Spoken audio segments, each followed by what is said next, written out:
Right to Offend Media, it's the Whitfield Report Live with your host, author Sam Whitfield, joined as always by his trusty co-hosts Max, San, and Morpheus, with music by the Right to Offend House Band. And now, without further ado, here's Sammy!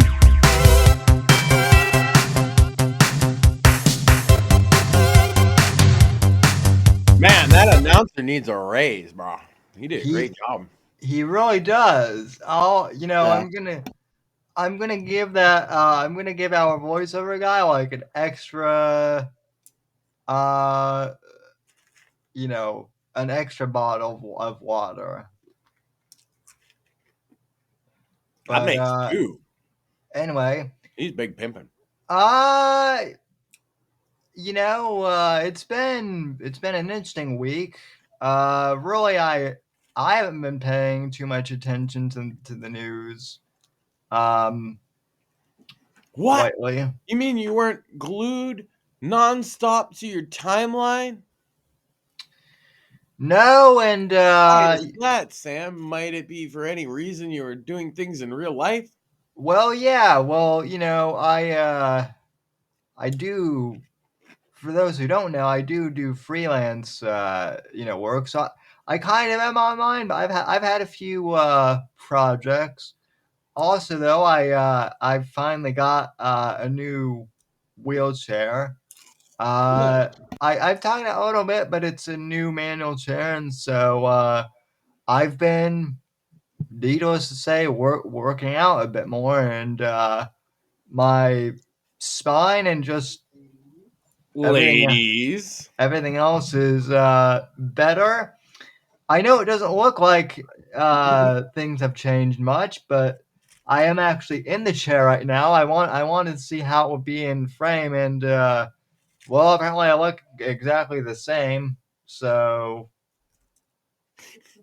Well, that must be slightly disappointing. not really. I mean, I guess like It's the whole trying to look normal thing. well, I mean, I would have, in all seriousness, I'm sure more. I'm sure more. Yeah, you're already the most normal one on the show. What the fuck? I'm Oh, sure. now you're too normal to hang out with me and Morpheus over here. Well, I'm sure more. I'm sure more can relate to this, but having some back issues and whatnot. So, like, if you're not in a wheelchair, that's like, one of the things with cerebral palsy is like, if you're not properly supported, like trying to sit up straight can actually be a bit of a workout, but not like a productive workout, more of like just an energy suck. I feel you there, Sam, because I've got scoliosis myself, so I feel you. Yeah, I've got a little scoliosis myself too, so this chair like supports me. I was talking with I was talking with one of our author friends, Travis Davis, actually, and he said that I in my brief conversation, he said I sound a lot better, like I can project more. So Nice. There was a kid we thought that had scoliosis in middle school. Because, maybe you guys didn't, but like everybody has to take this test or you like bend over in front of the gym teacher. And this kid, he kept getting tested over and over and over again. The gym teacher was, so we figured they just didn't know for sure. We thought he must have scoliosis. It turns out gym teacher was just a pedophile. It be like that sometimes. Oh wow, that's it's a true story, by the way. That's dark. But why am I not even surprised? But not surprising either. So anyway, good news, he did not have scoliosis. Well, that is not after that. That is good news. Yeah, that'll straighten your back right out. Beat me to it, damn it.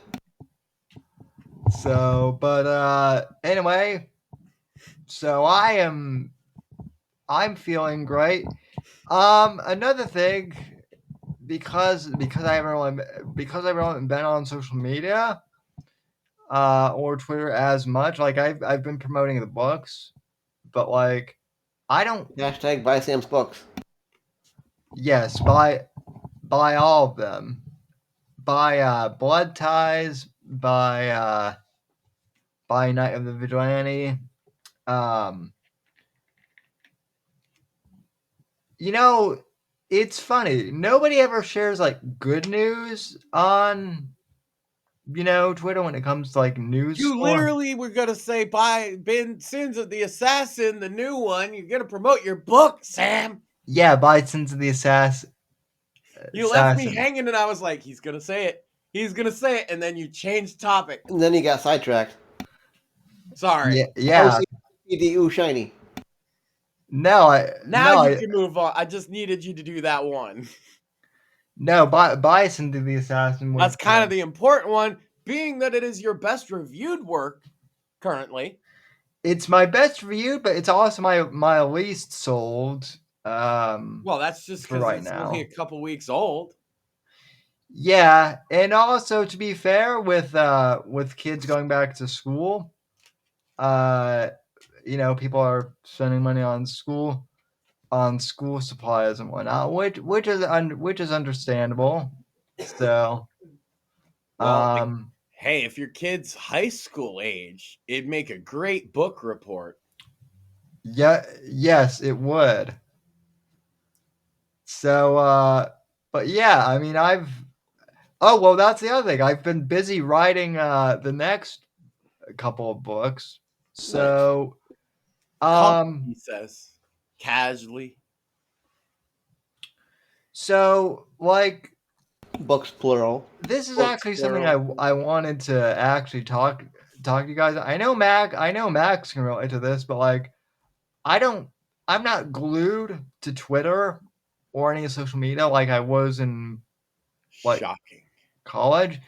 And I know that we do like a news podcast supposedly, but the best news podcast in the world because we don't usually watch the news.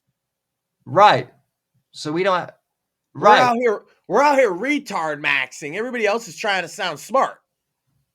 That's why you should get your news right here.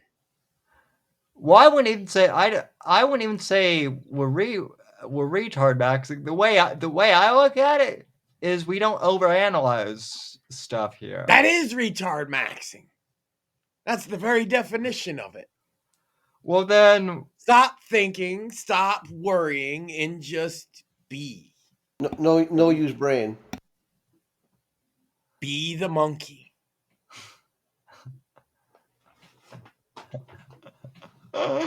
Well, yeah. I mean, in all seriousness, I saw the news about Minnesota, and it obviously is, And there's going to be a million opinions on it, but we always have the same opinion on these kind of things, how fucking tragic it is, and it usually seems like somebody could have done something, and this is another one of those cases. Yeah, I mean, to be honest, it kind of feels exhausting. I mean, I hate to say, especially because your plan up until late today was to talk about how great your week was. Yeah. And then to talk about, okay, we get the quick one out, as there was a shooting at a church full of children, 17 injured as last I saw, and 2 killed. And obviously, I speak for myself, but I think for all of us, our hearts go out to everybody affected by this. Yeah, absolutely. Absolutely. The shooter was trans. I'd seen that. Yeah, there's some manifestos and which honestly, this is kind of what I wanted to talk out in regards to that. Like, I'm not. I hate to say it, but like, I'm not shocked at all. I'm not gonna lie, Sam. I feel a little bit of like anti-Catholic from the left lately. I literally had somebody hand me an anti-Catholic book to my door disguised as children's toys a couple weeks ago. Yeah. There's been many attacks against Catholic people. I'm starting to be like, man, is this how Craig feels when he starts seeing a bunch of people attack a Jew? Like he got to watch his own back? It's funny. I felt very much I've kind of felt the same way. Although I'm not like officially Catholic. My friend, my childhood best friend Luke is, a devout Catholic, pretty openly about it. He doesn't do the weird, trad cath, LARP that like a lot of internet people do, but he came to No, Catholicism. because real Catholics who are raised that way don't do that LARP. That's Right, only people that convert later. But just so you guys know, we can spot the LARPer. right. Yeah, It's he's not. really easy to spot the new Catholic guy who goes around like preaching at people that have been in the church their whole fucking life. Yep. Yeah, you stand out like a sore thumb. Don't do the trad cat thing. Well, It's cringe. he'll admit that when he was a teenager he was kind of lapsed and he got into Sure. he got into drugs and partying and was a rabble rouser, but now he's That doesn't make you not Catholic. It right. technically doesn't make me not Catholic too. I can go into church and it's the same thing, but there's just this vibe, man, that like it's been for a while now.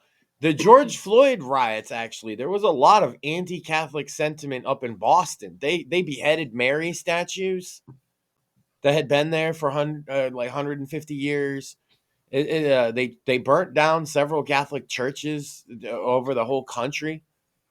Here's kind of my question in immediate regards to this shooting is, had this shooting happen at like a synagogue or even a mosque, it would be classified as a hate crime. Yeah, Yep. I absolutely would say this should be a hate crime. Yeah. Yes, me too. So It should be, but it won't because Catholic. So what? Yeah, that's my question. Why? How is this not already being classified as that? Well, that's what I'm mad about. I mean, it essentially doesn't matter because White man. if the state doesn't pursue it in that manner, the DOJ will. And possibly as terrorism, as domestic. This is a political act. Yeah. On children while they were fucking having mass. Yep. Like, this is so like I wanted to come in and talk about this because like I had like a conversation with a small conversation with a friend of mine a little bit earlier that brought this shooting to my attention, and they instantly jumped to, I just hate the fact that people have access to firearms or something like that. It must have been a woman. Yes. And I just said, I was like, look, I think we differ on opinion on that one. I respect how you feel about it, but let's not go there. And they made a little snippy comment, but whatever, I let it go. But it's funny because I just saw on Instagram someone that I used to follow. I liked him. Like, I didn't care that he was gay. He was funny. He did a lot of skits, and then Trump stuff. And I was like, okay, goodbye. But I just saw him again. Same fucking thing. You can't be pro-life and be pro-choice at the same time. All the arguments about gun laws and everything. And I'm just like, so badly want to comment. But are we just going to skip the fact that it was a transgender person who did this, saying that they did it for transgender rights and equality. For political reasons, which is terrorism. That on their gun, it was written, kill Donald Trump. On another part of it, it said, where's your God now? That was on the magazine. On the magazine. And this motherfucker walked into a Catholic school during goddamn mass. I know I just used his name in vain. I'll pray for forgiveness later. And actually killed two children. I believe it was a 7-year-old and a 10-year-old. I hadn't even gotten an age. It was such breaking news. That's what I heard. I just saw it on a video, so I'm not I mean, that sure, would but fit. that's what they said. It's an elementary school. Yeah. And I'm just like, but yes, let's focus on gun laws. Oh, by the way, pretty sure he got the gun illegally, or at least the cops don't know how he got it. They said they don't have that information yet. So if it is an illegally attained gun, it's almost like even if there were stricter laws or a gun ban, like a lot of them are calling for, gee, it's almost like criminals don't give a fuck about laws and they're still going to get those guns anyway. And then everyone else is defenseless. What I would like to point out is that this person brought the issue up to you to try and bait you into a gun control argument. Mm-hmm. And that's not generally something you do. Right. It's not generally something this person does either. True. But like you have your opinions on some things like abortion that are very strong and you'll be vocal about. But gun control is not something I've heard you have much of a say about in all the time I've known you. Except, you believe people should have guns. You're an American, but otherwise, it's not like you're not the staunchest Second Amendment supporter, nor an anti-gun person. You're somewhere in the middle, like most people. Yeah, I like to keep that kind of like to myself because I know it is a very touchy subject for some people, and it can get very, very heated. And I'm just not about that kind of debate. But like, I do have very strong feelings about it. I am very much for pro Second Amendment. I do believe we have a right to bear arms. The whole point of it, in case the government, you can protect yourself, all that stuff. I want to point out one of your other major reasons, besides the governmental thing, is you think women should have a right to protect themselves, especially. Absolutely, I do. And I support that as well. I think women, I think gays, I think even trannies should be armed generally. But not maybe people like this one. Yeah. And that's the other thing, too. That's another factor. We got to look into the fact of, like, criminals don't obey laws. I don't know how that's not fucking common sense. But then also, like, the mental health of these shooters is important and should be looked into. And almost like, ooh, maybe we really need to look into how we deal with, like, mental health. Find me a shooter. Like that. Find me a shooter that wasn't on some type of psychotropic prescribed by a psychiatrist. I dare you. This was actually a topic that John Guinier and I talked about last year when he was. It was a good one too. You guys went on about it for a while, When he was talking about being in the Secret Service and also, doing security for like Shinedown and all the other, bands he works with.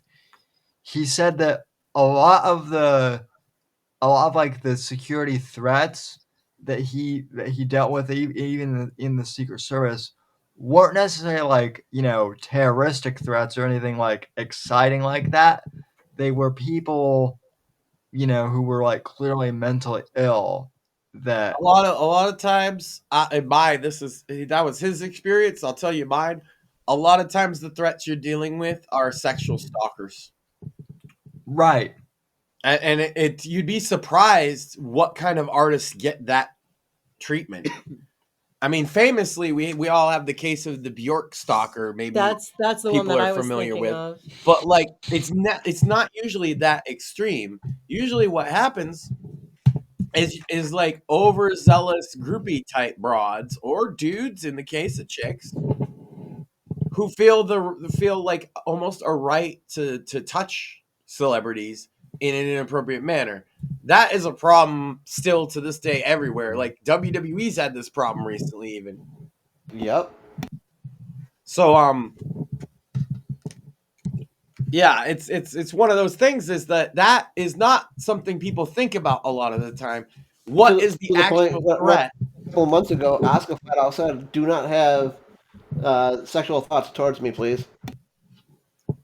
Yeah, which is I get that's a little silly and memeable, but like there's a genuine. No, the reason why I bring it up is because it's a genuine thought that they don't want fans to think that way. Well, Rhea Ripley has been groped more than once. And by the way, what a stupid thing to do. I don't care who you are. That woman could probably kick your ass. I agree. She's like 6'2" and made of muscles, bro. What are you doing? But she doesn't.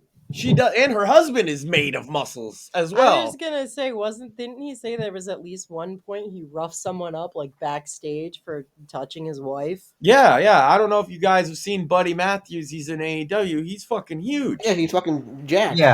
Yeah. Oh, he's also so. But it doesn't sweet. stop these. Like, it is a mental illness thing. It's not just that they're like attracted to the celebrities. It's that they're mentally ill and think they have some ownership of them. Agreed. So a stalker, the situation with a stalker is that they genuinely believe that there is some kind of relationship going on between them and the person that they're obsessed with. Or there will be as soon as we meet. And it's it's typically, like, we'll say a woman, because it's easier for me to go that way. If she, like, rejects his advances and acts uncomfortable in his mind, no, she actually does want him. It's a game. Like, sometimes, right? I'll say that's the most Bjork classical one. The Bjork was stalker. I want to point his motivations were common as well. So Bjork got a boyfriend, and it was an African man.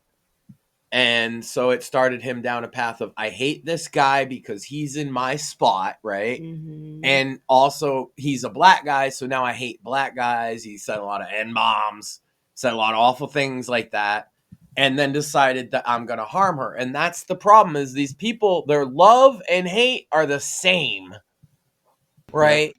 And they're not, we need some fucking asylums in this country. Dude. I called Trump's executive order, and I stand by it. I called it Dave's Law. Dude, that dude, I watched his videos, and you watch the man just slowly descend into this insane madness. He sent her a fucking bomb in the mail and killed himself, like, around, like, An I think it was like acid bomb. this around like the same time he thought she would have gotten the mail or something like that. Luckily, she did not get injured by it. They found him because the smell got reported before the mail got to her, and then his plans were on videotape, so they were able to intercept the package. Yep. However, it doesn't change the fact that, yes, he recorded his descent into madness, and it's tell, like, he still thought he owned her. This other guy's now cucking me, basically. In his mind, this all made sense. And this is the problem. You deal with that on the high, crazy level like him, but also the low level. These girls who go to meet and greets and they just want to touch the guy's butt. That's the same fucking thing, bro. Agreed. You don't know that he's like, you don't do that. Especially some of these guys, and this is one that doesn't get talked about a lot, I think, but celebrity guys do get groped all the fucking time by random frauds, and they don't like it necessarily. In fact, most of them hate it. Dominic Mysterio, a chick literally grabbed the dude's dick, bro. He's fucking married, bro. He said, "I'm gonna punch you in the face," and he should have. He said, "I'm gonna punch you in the face." The fuck, you don't, dude. Same girl tried to grope Randy Orton too. Touch my man, I'm gonna fucking beat the shit out of you. That's for sure. These are married religious men. I feel like, and I kind of feel like there's kind of like a double. I kind of feel like there's a double standard, kind of, where, like, that women are accepting of men getting groped. Oh yeah. Well, it's okay to sexually assault men. Yep. Well, we're like objectifying and groping women is bad. How dare you? But men doing it to a male celebrity is fine. Yeah. I mean, I had like a low level internet stalker way before I met you guys, and even before I met Apex. I mean, what was her name? I can't even remember now. But it was weird. So I don't quite believe that you don't remember. So I'm going to try to save you here. Before the show, I had mentioned that I actually had a question that I wanted to ask and get like opinion on all of you. And it doesn't directly have to do with the shooting, but I think it's kind of goes along with it. So there are now a few states I know Texas is one of them, and I believe New Hampshire. They have now banned cell phones from school. You have to put them in like little pouches that get magnetically sealed and they don't open until, like a principal will come around with a magnet, or they have center things you can go to. They've also, at least New Hampshire, I heard of, has also now included smartwatches. So my question is, what do you guys think about that in regards to thinking about school shootings and them not having access to their phones, which seems to be a big complaint amongst parents? Right. My response to that is teachers should have access to a phone. My response to that is that if we're planning our society around school shootings, we should just give up. Fair point. Because I think that kids not having phones at school is a good thing. Mm-hmm. So why should we just give up good things? Because bad people exist. So basically, don't just let the emotional part of it make the decision. In the words of the smartest president we've ever had, we cannot let the terrorists win. I agree. My nuclear, Sam. Oh God. No, it's fool me once, shame on me. You fool me twice, you can't fool a fooler. Now, also watch this drive.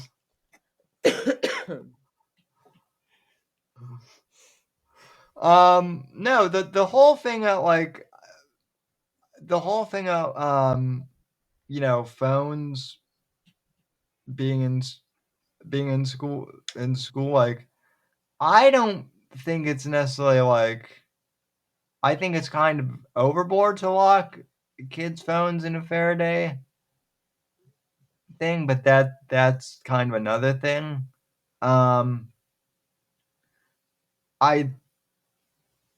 But yeah, kind of going along with what Max said, I think we can't plan our right. These states' parents are making these decisions, and I just don't think, like, if we start planning everything around, a guy might show up with a gun when 99.9% of the time that never fucking happens. We've just accepted it as normal. Yeah, that's like another thing that like the person I was talking to that I kind of wanted to. I didn't want to get into it, but I knew she was baiting me. But she's very lucky I didn't go off. That I kind of went, remember who you're talking to? But it's like, it doesn't happen as often as you think it does.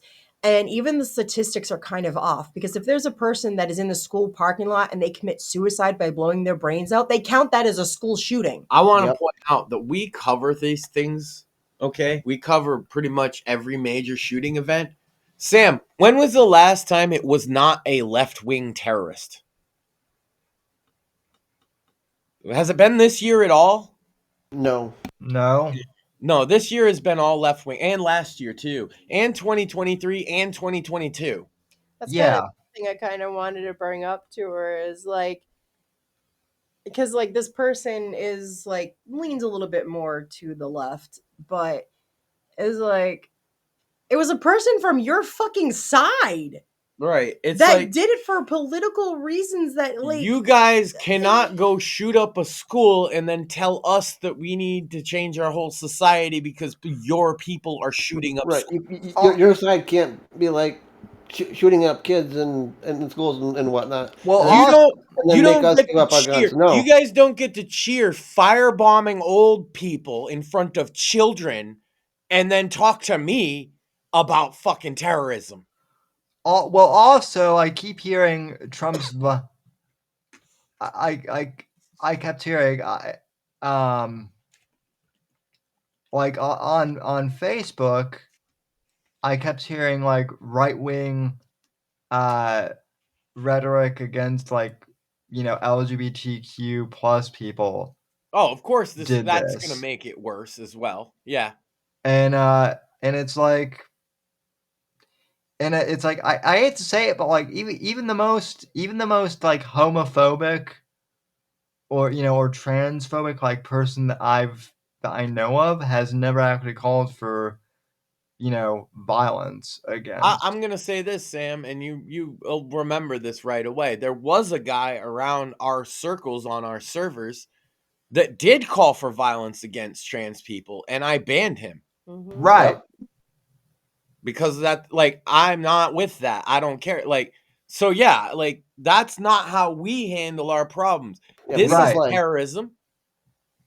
That's what it is. It's for a political reason. It's to scare you into doing what they want. Right. And so I'm sick of this whole Trump's rhetoric or whatever is causing violence, because quite frankly, I've never seen it. Yeah.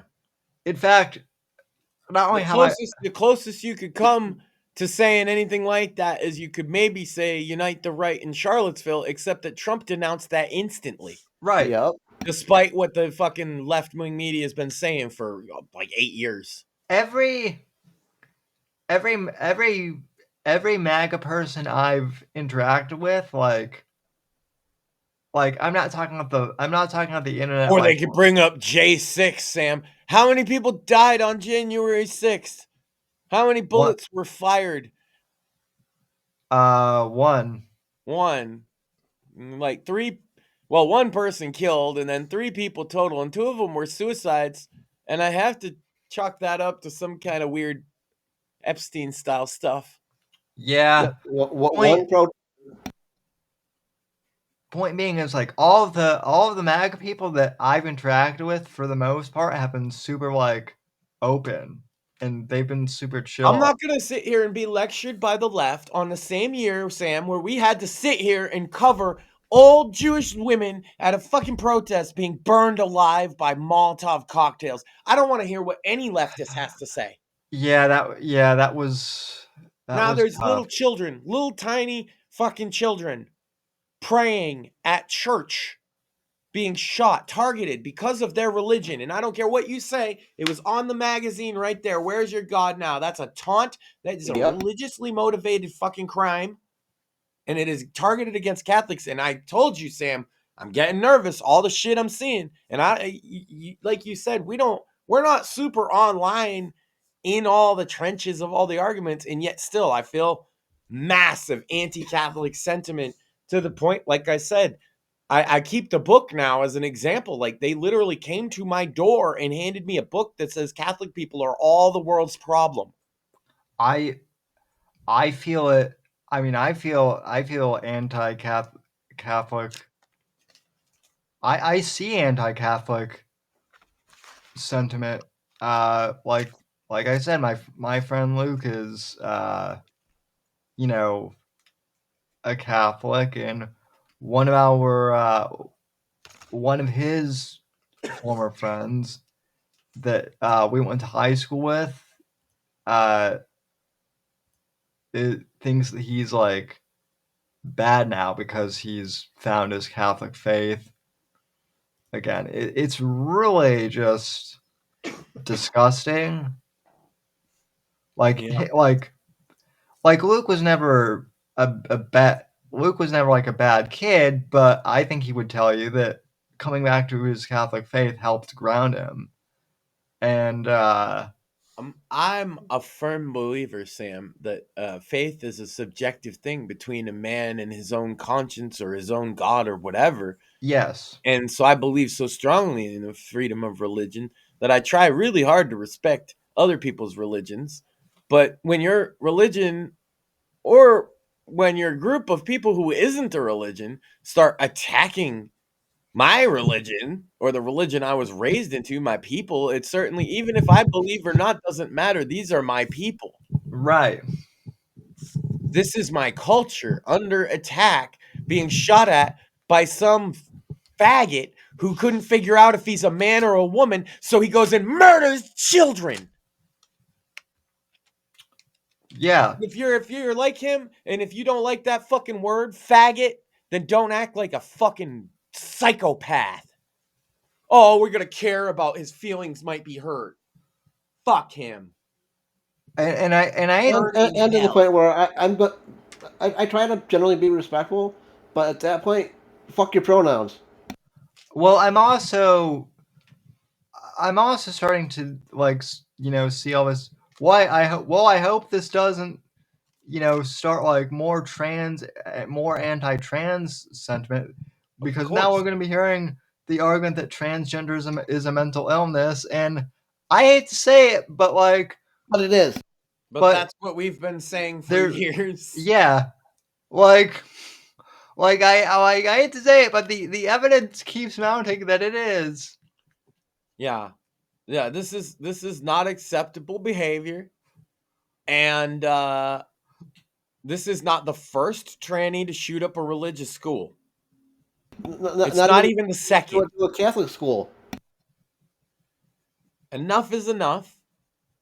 And yeah, I think that we do need to do something about it. But if they think banning guns is going to be what it is, no. We're going to ban people who clearly, this is what I say, we're going to ban people who clearly make fucking violent threats in public, because not enough of them are going to fucking jail over it. Right. How about that? How about guys like Hassan Piker just go to jail for the shit that they fucking say and the shit that they advocate? Because they're fucking advocating fucking riots and other fucking bullshit. Oh, freedom, and people are like, oh, freedom of speech. Well, violence isn't.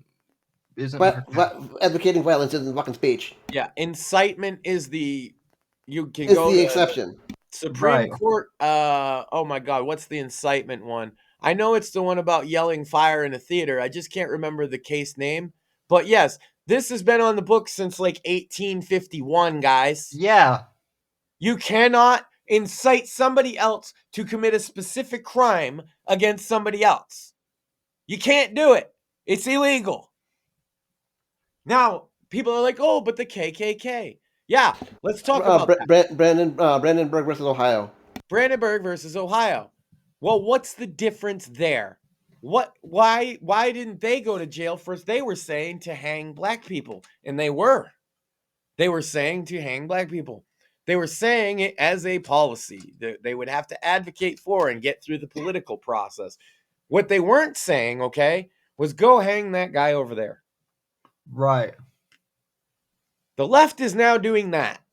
Go hang that guy over there. Go shoot this school up. Attack these people. These Zionists deserve to die. All this fucking shit what do they think is going to happen? Even if you saying it are just venting your anger as a somewhat reasonable, rational person who would never act on it, and you're being irresponsible, and that's why this will. Yeah, you know that there are people out there who are mentally ill and might do it. And because of that, the Supreme Court ruled it's the same thing. You can't yell fire in a theater. It's the same fucking thing. You are creating a dangerous environment by inciting people to specific acts of violence. The KKK got away with it because they were advocating a government policy. You want to advocate a government policy, Hassan Piker, to kill all the Jews? You go right ahead. You think you're going to win an election? No. That's why he doesn't do that. I would actually respect him a little bit if he did. If he had the balls to. But of course he doesn't. Yeah, but he'd get banned, and then he'd even go too far for his boyfriend, the CEO there, Clancy. But the point being is he's not the only one. And a matter of fact, a lot of the tranny fucking people are worse. Because they're not thinking, like Hassan is literally thinking it's a war between Jews and everybody else or something, right? These tranny people think it's a war between them and us, society at large. Yep. And it's open season on their enemies, including praying children. Yep. And I hate to bring this up, but everyone was like, Sam, what are you gonna disavow J6? Okay, trannies. When aren't you gonna disavow this as a community? We weren't.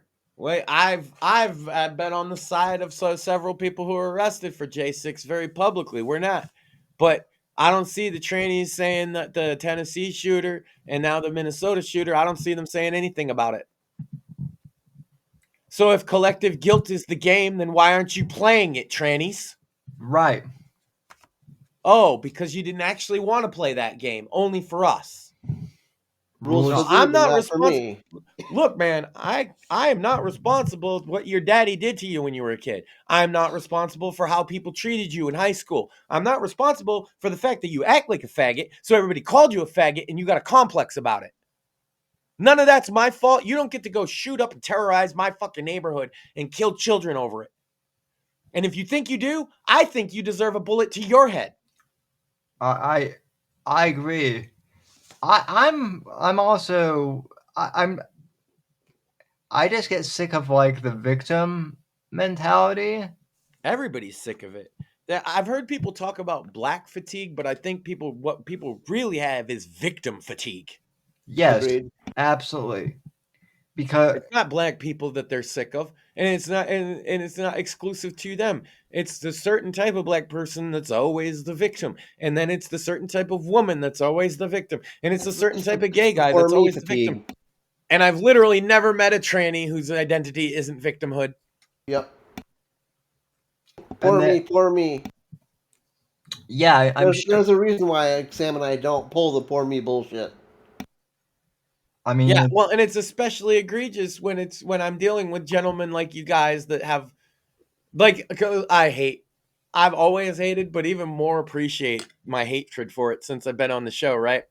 When they're talking about their quote unquote disabilities. Yeah, that. Yep. Well, and what gets me is when they want. Don't forget, I'm the Uncle Tom of people with disabilities.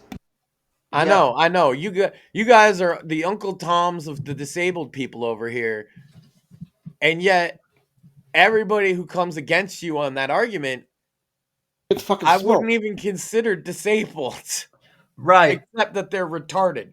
And even like when I was having trouble getting getting this wheelchair, like I was wasn't complaining poor me as in like I'm such a victim. I'm just like, yeah, the system sucks. Fortunately, It was more like gallows humor, like, "Yep, still don't got a wheelchair. Ah ha ha ha." We were joking about it because Right. what else are you gonna do? That's different than the tranny poor me. I always get picked on bullshit. And by the way, I want to point out if anybody goes back to those episodes the last couple of years talking about your wheelchair, any single one of them, it's not you complaining, it's me complaining for you. right. Well, you were. And bringing up the fact that the government pays for sex change surgery. Yeah. Why does it take Sam all these years to finally get his chair, and a trainee can get $50K for a sex change and go shoot up a Catholic school? Which by the way, I don't want to know if 1 cent of this guy's transition money came from the government. By the way, yes, I would like to know that too. Which, by the way, I don't want to give any specifics. Oh, Max, you're misgendering. No, I'm actually not. I bet your manual wheelchair is a hell of a lot less than fucking 50K, Sammy. Yes, but even so, the better factor. And they didn't make you cut your dick off? No, but nice. the person who, but my benefactor basically who helped me, purchase this wheelchair, that they wish to remain anonymous. Ooh, the angel. Right.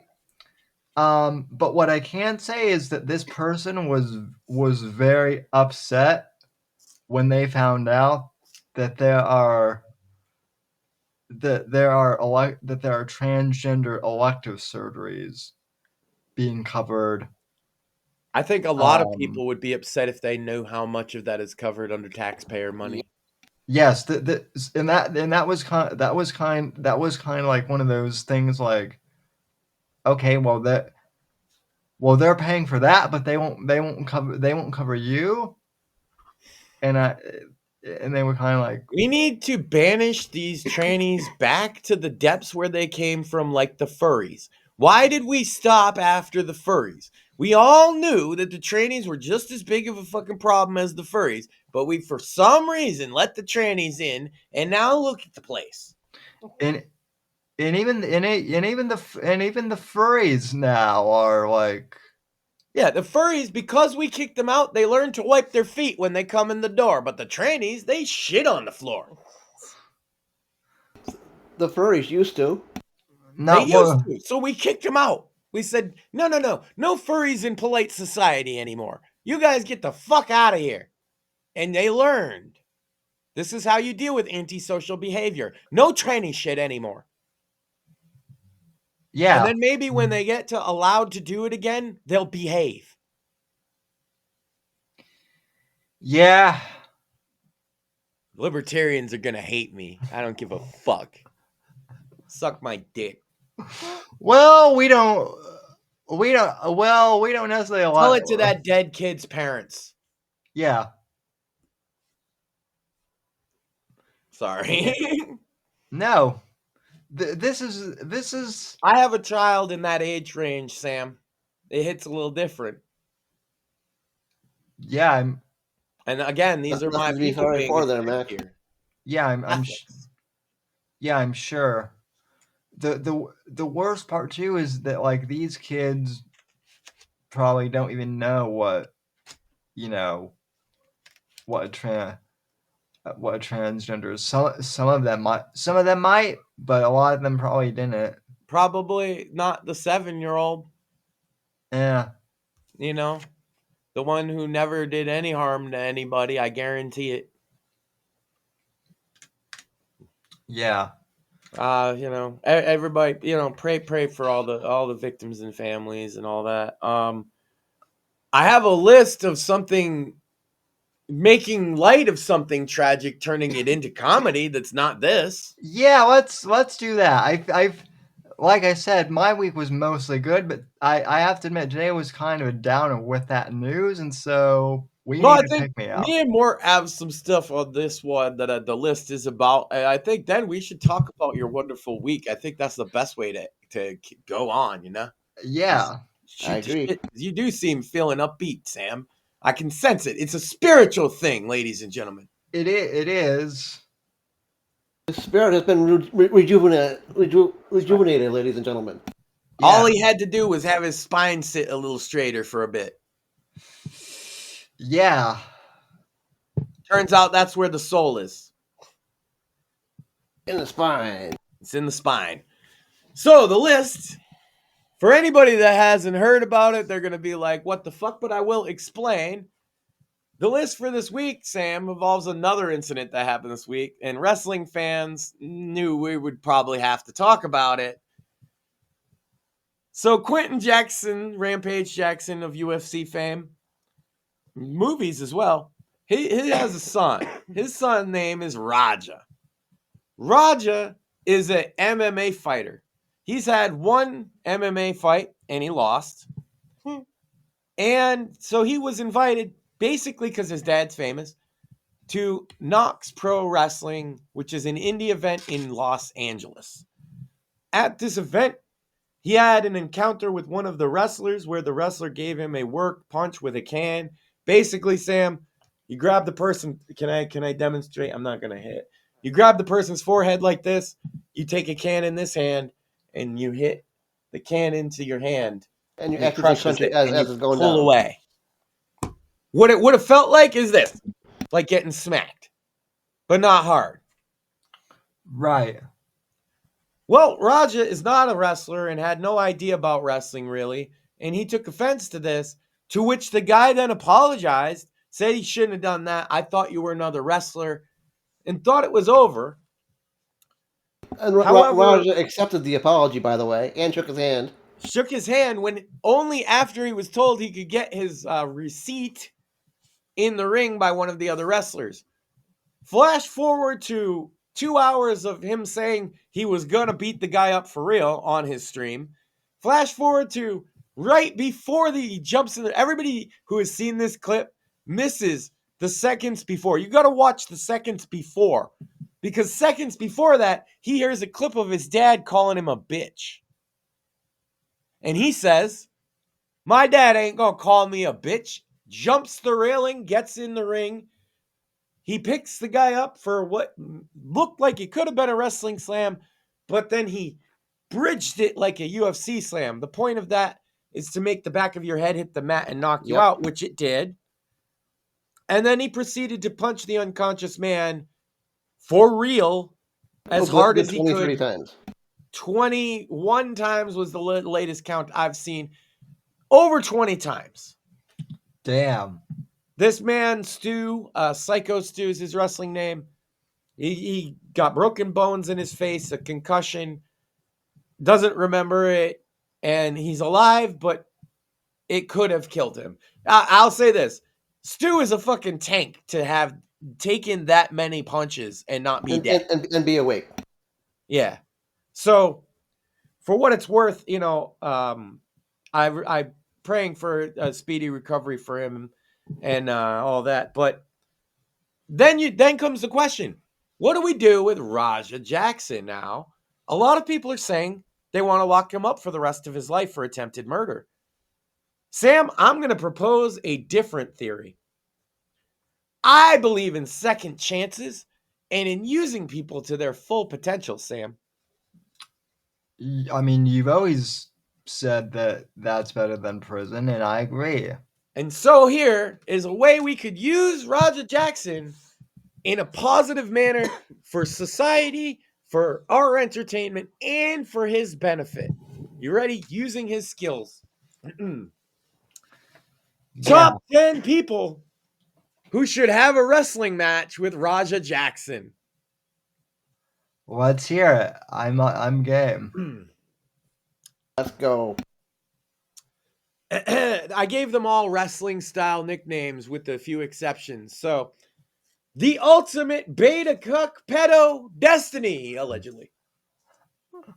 Who wouldn't love to see Raja just pounding on a Destiny, you know, I love it. In a wrestling match. Yeah. Number 9. This one is a Maxine submission. Amber the Turd Herd. Let's and go. I was like, hold up. You really dislike this bitch so much you want this young MMA fighter to beat her to death? And she said, no. I said she literally played like a white single fucking female bullshit on Johnny Depp in court. There was glass all over and on my feet and he raped me with this bottle. And security is like, there was no fucking blood on the floor. The bottle she's talking about, we don't know what. Yeah. And she shit on his bed and blamed it on the Yorkie. Justice for that fucking Yorkie. That poor Yorkie. Number 8. This is going to upset some people.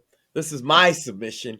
Sharon, the Wicked Witch of London Osborne. Yes, please. Yes. That was mine. Number 7. Pedro Hot Hands Pascal. Yes, please. Mine. I gave him the hot hands title because he likes to grope female coworkers. Yep. Yeah. Number 6. This is for the wrestling fans out there. We're gonna have an actual wrestler in a match with him this time. Number 6 is Joey the Rapist Ryan. Let's go. See, yeah. I actually gave him a wrestling nickname, even though he's a wrestler. I think it's more fitting. No allegedly's needed. Number 5, another Maxine suggestion and kind of crazy. Every illegal immigrant, rapist, or pedophile in a gauntlet match. I'm good with it. Oh, so you want him to become Jason Miller from Night of the Vigilante then? I like it. That's right. Number 4, Nick Needle Dick Fuentes and his legion of gay cat boys. That would be an easy. That would be like the easiest. Those poor cat boys. Number 3, this is a shout out. This is specifically on here for Mort. Andrew killed more old people than old age Cuomo. Let's fucking go. Number 2. Let's add the other Cuomo too. Now, I'd like a little aside, Sam. Originally, number 2 was number 1 from the very beginning until I got to number 1, and I was like, wait a minute. There is somebody worse than number 2, Sean the Diddler Combs. And you're like, you got to be waiting with who could be worse than Diddy? Well, let's run them back to find out. Yeah. Number 10, the ultimate beta cuck pedo destiny, allegedly. Number 9, Amber the Turd Herd. Number 8, Sharon, Wicked Witch of London Osborne. Number 7, Pedro, Hot Hands Pascal.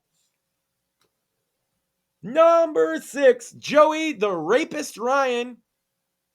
Number 5, every single illegal immigrant rapist or pedophile in a gauntlet match. Number 4, Nick Needle Dick Fuentes and his legion of gay catboys. Number 3, Andrew killed more old people than old age Cuomo. Number 2, Sean the Diddler Combs. And the number 1 person I would like to see in a wrestling match with Raja Jackson is Anthony Dr. Death Fauci. Yes! Let's go. Let's fucking go. And that's a list right there. Craig in the Fake Untitled on the Fake Untitled podcast, he still wants Fauci locked up. He said last week, I don't care how old he is. I just don't think it's gonna happen. I'm with him 100%. Oh yeah, as am I. We're ever gonna get the political will to do it. I keep hearing but he's an old man. Oh my God, Joe Fish in chat says if Krasenstein isn't on this list, I'll be disappointed. And now I realize that I could have taken at least one of them off.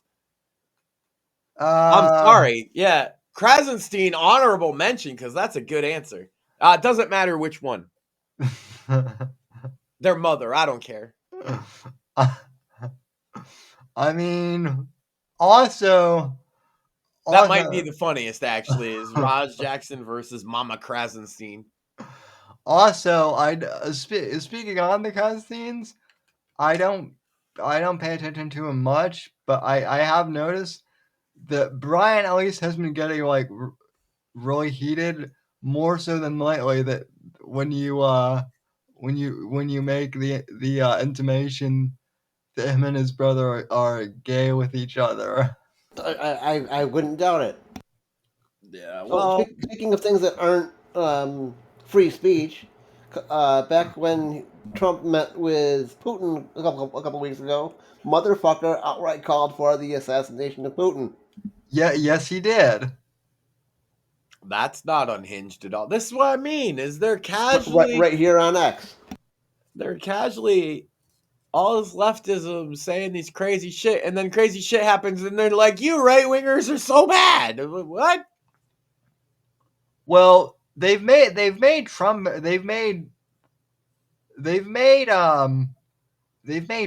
into such a boogeyman that it's like. To be fair, he does look like the boogeyman. Oh yeah, you've seen him, and right? He's coming to get you. Yeah, like I definitely have, as a child, remembered specifically looking out the window at night and seeing him lurking in the shadows. Like, no, he's a scary looking dude. No, what? No, there's no question. He looks like Gollum. I agree. No, there's no question that Vladimir Putin literally looks like a James Bond villain. I'm not denying that. Yeah. And but so does Ted Cruz. Looks like the Zodiac killer. And just because he killed all those people, allegedly, doesn't mean he's not a good senator. That's true. Yeah. Also, apparently the cops are coming to get you for saying. It's the comedy police again. They come often. Oh, that's speaking of police, though, I don't really pay much attention to the e-drama thing anymore, but apparently Medicare got like swatted or something.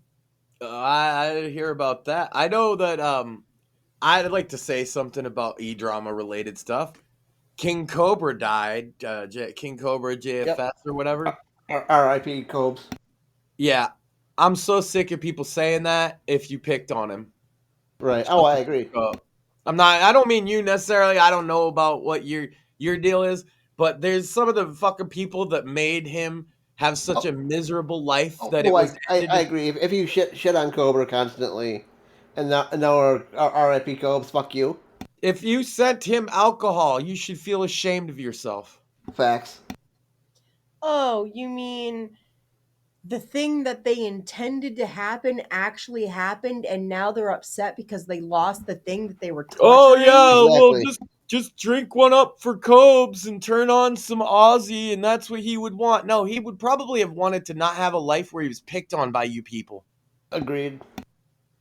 Look, hey, I troll people. I troll people on the internet, but I don't have any trolls remorse, let me tell you. And I don't have to pretend like I don't feel like I don't have to pretend like my actions are immoral.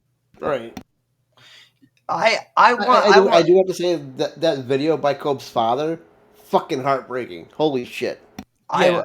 I do want to point out for people that yes, Max is a troll, but also Max did a segment on the show where he said he was concerned about Dave a few weeks ago because Dave hadn't Yeah, Dave is okay. Dave's okay. If good. anybody was worried, right. But videos again. But to be fair, that's kind of my point though, Max. Is that I've always been nice to Dave because he just does and that's why it's funny. You dumb motherfuckers. Cobes was a nice person. You douchebags. Dave's an asshole on his own and will say and do things all on his own. You don't have to do anything to him, and if you're nice to him, it's very funny. Mm-hmm. Cope's hurt nobody but himself and his family. People want to abuse locals, and then they wonder why some of them, Do what they do. Do what they do. Yeah. So I do say rest in peace, and I mean peace especially. Same here. That was the man. He didn't have a lot of peace in his life, and it was because of some of the same people pretending they care he died. If you're one of those people, you don't need to say it out loud, but if you feel it in your heart, maybe you should make a change. Because he was just some white trash kid who thought he was a goth kid, and everybody made fun of him. Yeah. Rest in peace, bro. That's why I'm glad that we don't, really pay attention to that part of the internet. That's why we don't, because we fucking understand people's humanity. Yeah. That's the thing, is I give Dave his humanity. I tried to give it to Johnny Fox. He takes his own humanity away. Yeah. I've also never directly interacted with him but once. Same with Dave. I've only interacted with Dave like 2 or 3 times. Yeah, whereas the authors we've had on the show, we interact with them at least weekly, some of them, if not daily. Yeah, well, that's different, right? With Dave, it's because I'm not trolling Dave like that. Like, I discourage people from sending Dave things that would harm him. I don't ever here's I have a lit. There's a thing called ethical trolling. This may be the perfect time to talk about it. I don't ever talk about it, but that's been kind of me and Shmuley and some of those old school guys I was with ethos for 10 years now. Is that it's really easy to troll people without doing anything untoward, unethical, or wrong. It really is. Right. You look at what I do with Dave. I don't do anything mean except show it. You could argue that me showing his videos to another audience in the context of him being stupid is mean, but he posts them on YouTube first. Right, he does it to himself. And if anybody hasn't ever gotten why the Cringe Coffee House is, there's thought put into all of it. It's yes, it's me laughing at schizos on the internet. It's also a commentary on schizophrenia and mental illness in America. It always has been. That's been the point. If you look at the older episodes, and I've even replayed them recently, so I know people have seen it, I say that openly in like 2017. The whole point is I wanted to bring attention to people like Dave, and as Dave's a funny example. What's the flip side of the coin is the fucking guy that shut up a school today. These people are antisocial. They live outside the normal reality. They talk about things in a weird way, and everybody just wants to sweep it under the rug until something like what happened today happens. I want to point out, and I haven't brought this up in a long time, but I think it's worth noting that you did a cringe coffee house on the Damo kid, Ethan Hatchett. Just one. Yeah, just one. You did just one, but I want to point out that I had, interaction with him, and at the time he said something to me that I took as a threat because of the way he presented it, and well, I'll tell you what I did to him was directly as a result of, if you remember, he was extorting Faith Vickers. Right. That's the only reason. I don't think that guy is like a schizo, but I do think he fits the realm of putting goofy shit on the internet, which is fair game for Cringe Coffee House, right? Right, but I don't know if I shared this with you, but I think enough time has passed that I can. He actually did like about a year ago actually reach out to me and apologize. Well, I know he had some serious real world ramifications for some of his actions. He did. And that's another thing, Sam, with the Cringe Coffee House, and it's why I treat Dave the way I did. And I even was somewhat like supportive with his. If you watch I'm like, this is funny teenage stuff, but it's embarrassing that you put it online. Was more my vibe. Well, yeah. It's because I didn't think that the kid's a psycho, but I did think that that's a good lesson for like, hey, just because you think it's a good idea to post today doesn't mean it is. And he actually in his DM, he actually did like apologize to me, and he said, looking back, I could see how you and others were weirded out by what I was doing and took it as, Yeah, I say in the episode, if you'll notice, that he's an art school kid. Right. And so this isn't him. Like, I never thought, I want to be clear about that. I never thought that the Dimo or Ethan Hatchett or whatever was like mentally ill.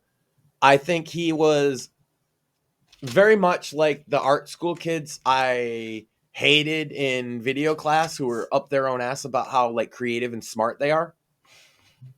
Right. And then I want to just make a stupid comedy. And so they think that I'm not as smart and he's pretentious. Right. He thinks his comedy's good because he thinks he's smarter than it's almost like the narcissistic Andy Kaufman effect. Does that make sense? Yeah, totally. It's my comedy is too my art is too smart for you and you just don't understand that type which is the entire point of the Cringe Coffee House, is to like have that vibe about it. So I had to do it about him. Right. You know what I mean? I was like, that is literally kind of my bit. But to be pretentious about this like it's comedy. But what I'm saying, Max, is that like in part, I mean, there were real world ramifications for him, absolutely. But I guess he watched your episode partially, and it kind of forced him to look the way you framed it and be like, oh yeah, I kind of do look like an asshole. Maybe I should apologize. And he did, at least to me. I can't speak for. Well, I know losing his fiance definitely had an impact on that too. That's what I had heard. Yeah. I do know he apologized to Faith as well. Yeah. So But that's why I did it. Look, for people that don't know, he was involved with a journal that Faith, some I had gotten a hold of one of Faith Vickers' journals, and him and another guy were reading it to make fun of her. And first of all, I told Faith, you should just release the journal because they're going to do that anyway. And then I was like, okay, if you're going to make fun, let's make fun of you.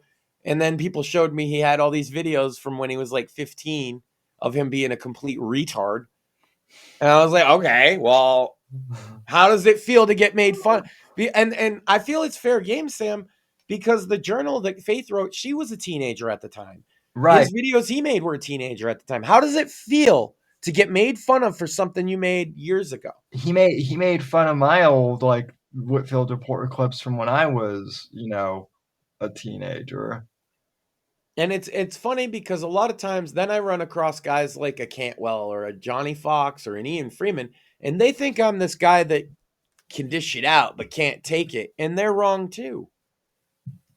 It's because I have a bit of humility and I recognize others' humanity. And the thing in how I deal with the mentally ill people is I always try to remember their humanity in a way I don't think a lot of people do. Right. I'm kind of... When people say we need to lock up more crazy people in this country, I kind of agree, but I don't think we need to put them in a dark dungeon and throw away the key. I think we need a more positive environment than that. Right. So sue me.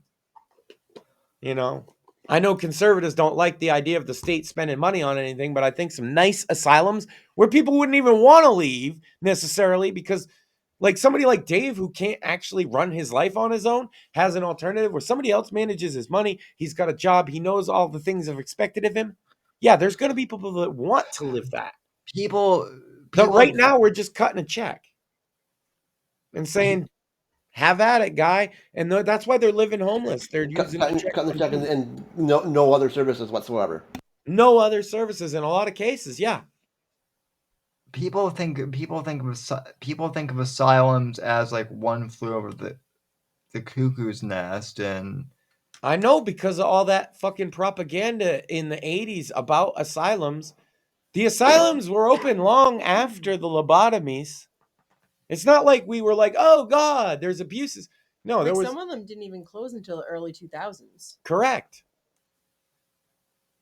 And that by that point, do you think that they were 1920s torture dome? No, somebody would have fucking filmed it. Now I'm telling you, now what could we have now, Sam? There's this magical invention called fucking cameras where you can have cameras, make sure the staff isn't abusing anybody.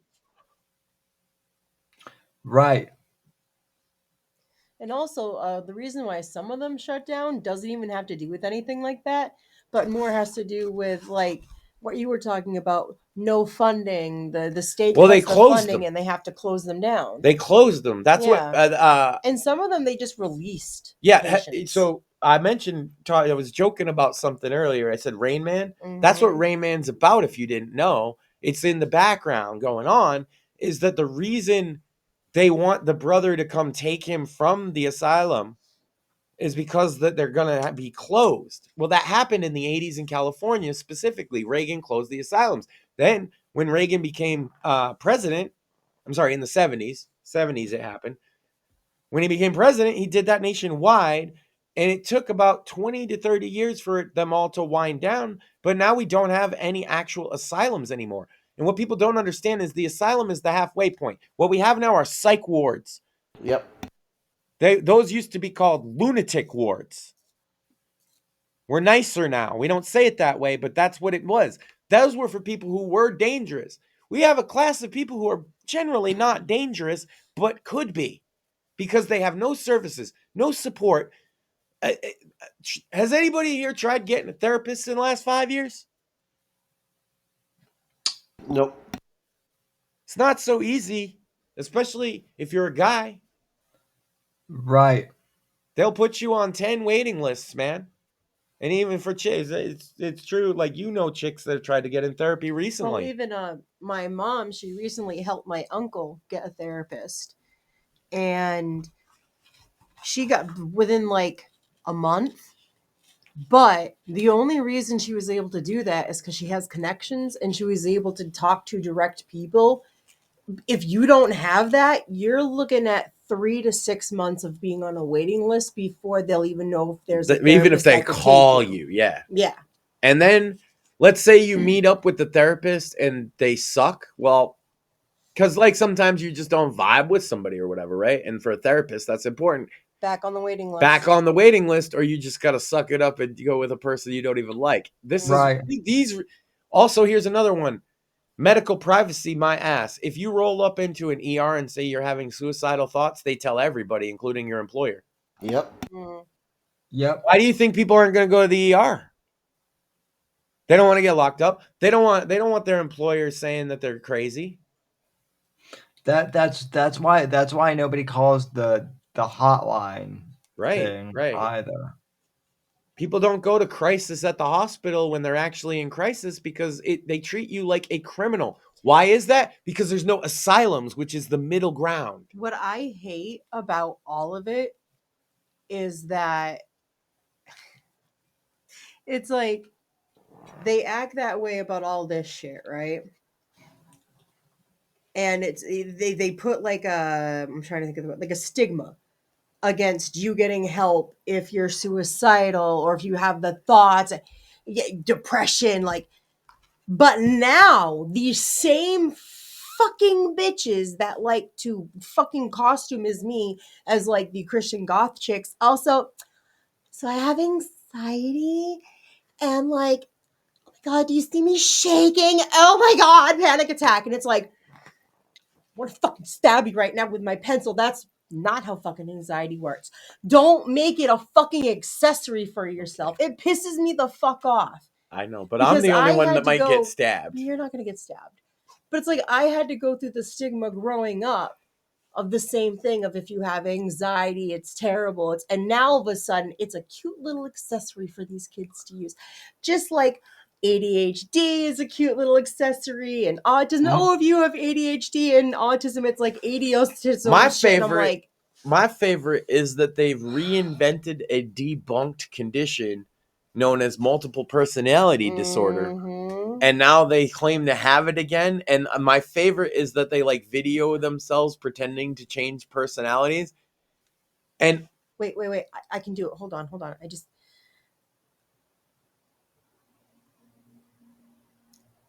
Where am I? I don't understand what's going on. Can you tell me? Bitch, shut the fuck up. Your acting ain't that good. Yeah, that's what it is they're all bad actors too, and it's like, even my favorite is that Dr. Phil reamed a few bitches with that shit.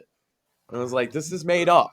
So you don't have other personalities. I'm not saying that they don't have some other kind of like mental illness, which makes them maybe believe that that's a thing. But DID is not a real thing. That's what they call it now. I got shit recently for telling someone DID was bullshit. Yeah. Well, it is. It's the same thing with people that are now faking fucking Tourette's. See, that's fucked because that's a neurological condition. That's closer to fucking what Sam's got than it is to fucking. But yeah, there have been women. That's a brain condition. Isn't it funny that it's women doing there was a TikToker that faked it.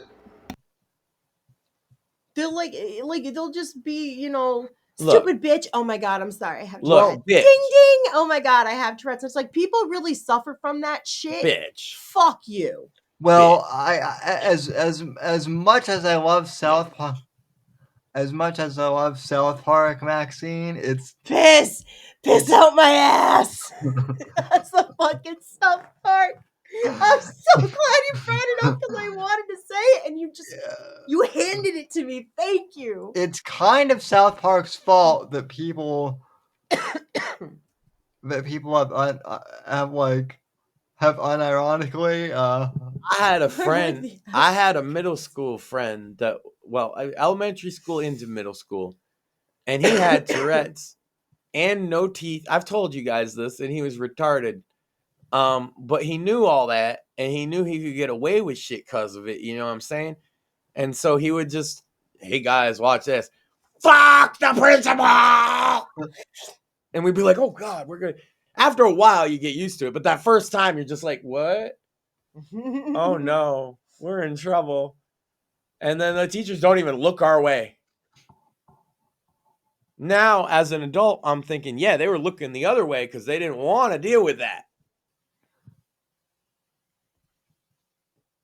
Because they're like, well, he's got Tourette's. And they probably had an idea that he was doing bullshit like that, now that I think about it.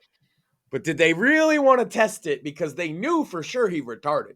I knew there was Sam, that's when I learned the power of my retardation.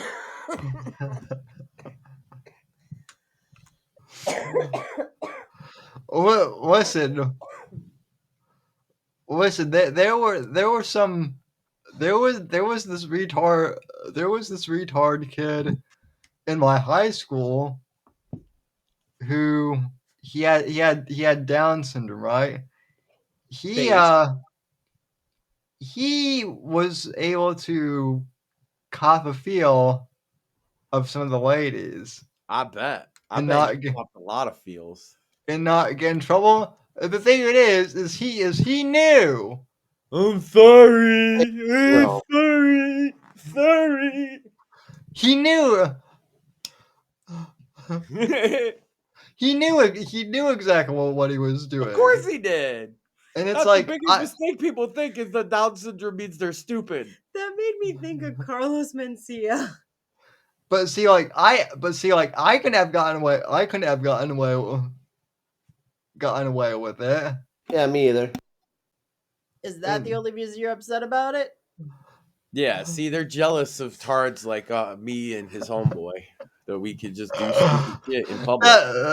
That's not the old. No, it's true. Look, man, I get But it. it is part of the reason. Ah, I get it. Normies I get plead the super fifth, Max. jealous when we step off our fresh ass short bus. You know what I mean? And they're like, "Oh, damn, these guys! What's going on with them?" And they're like, "Oh, look at the movies."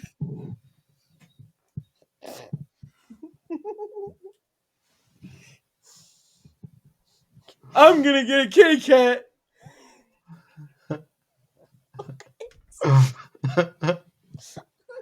Dude, you've never been on the short bus, so you don't understand. It's the happiest place on earth. I'm laughing because having ridden the short bus, everything that you're saying is true. Yeah, it's accurate and the as short fuck. bus There's some actually dudes had a, talking about his kitty cat. Some guys trying to radio, grab too. the bus driver's ass. Some guys over in the corner looking a lot like Sam, just kind of like trying to pretend he's not here.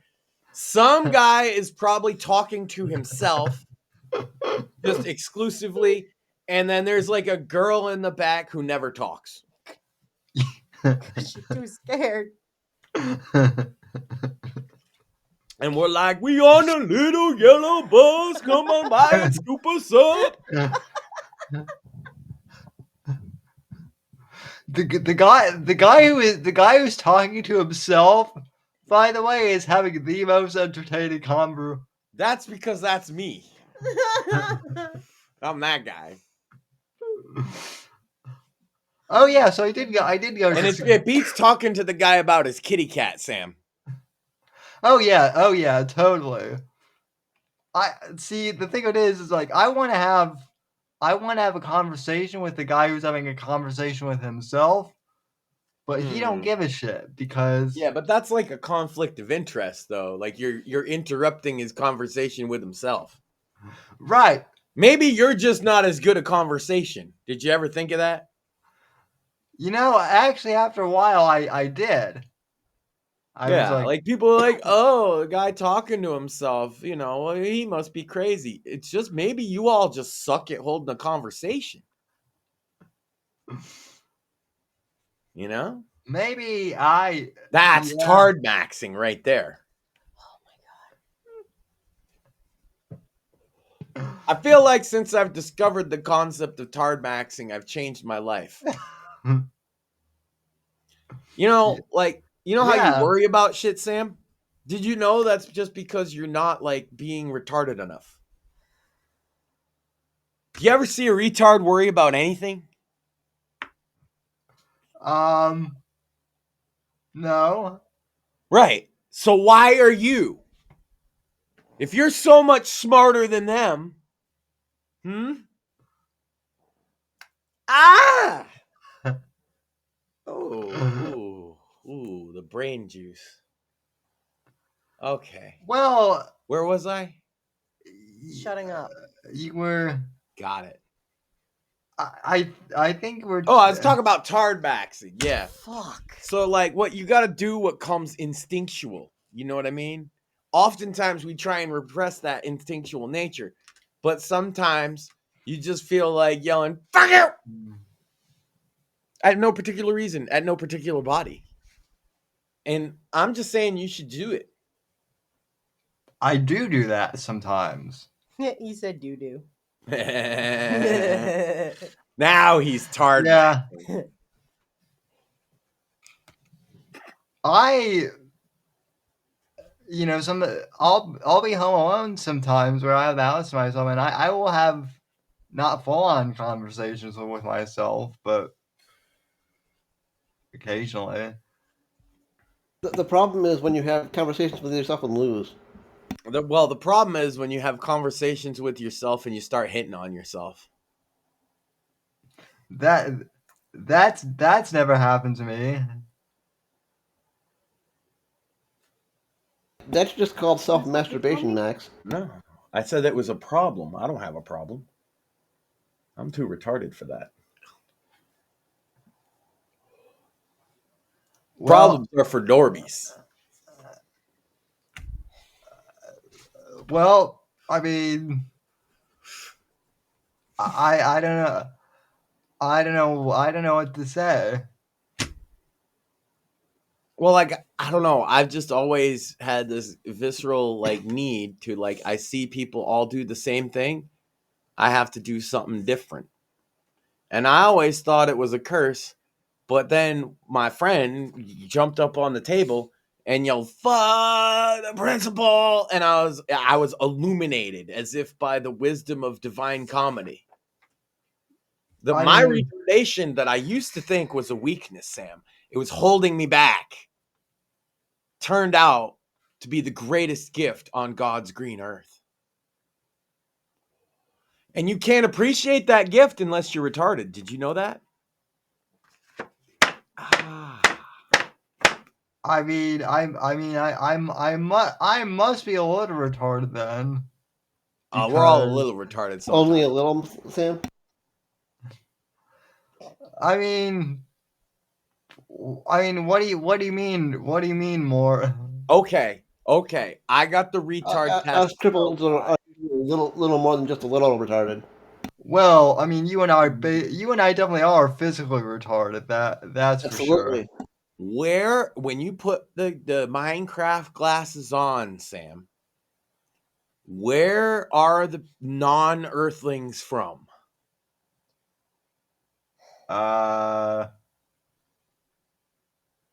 They're from the sewers, obviously. The lizard people. No. I'm not talking about the lizard. He's right. He's technically right. He's already scoring high on the tard scale. But no, it's not the lizard. I'm talking about I can't say their name because that's where they're from. They're like a Dremelon, but they're blue. Fucking things that you talk about all the fucking. The moon men. They are. The Andromedans. They're from Andromeda. Oh yeah, the Andromedans. He talks about them all the fucking time. How did you not get that? I knew the second he said, when you put the glitter. How did you not know? He does that all the time. Nah, she just scored because off. We're a little retarded, Maxine. Shut the fuck up. Yeah. Maxine, we're a little retarded.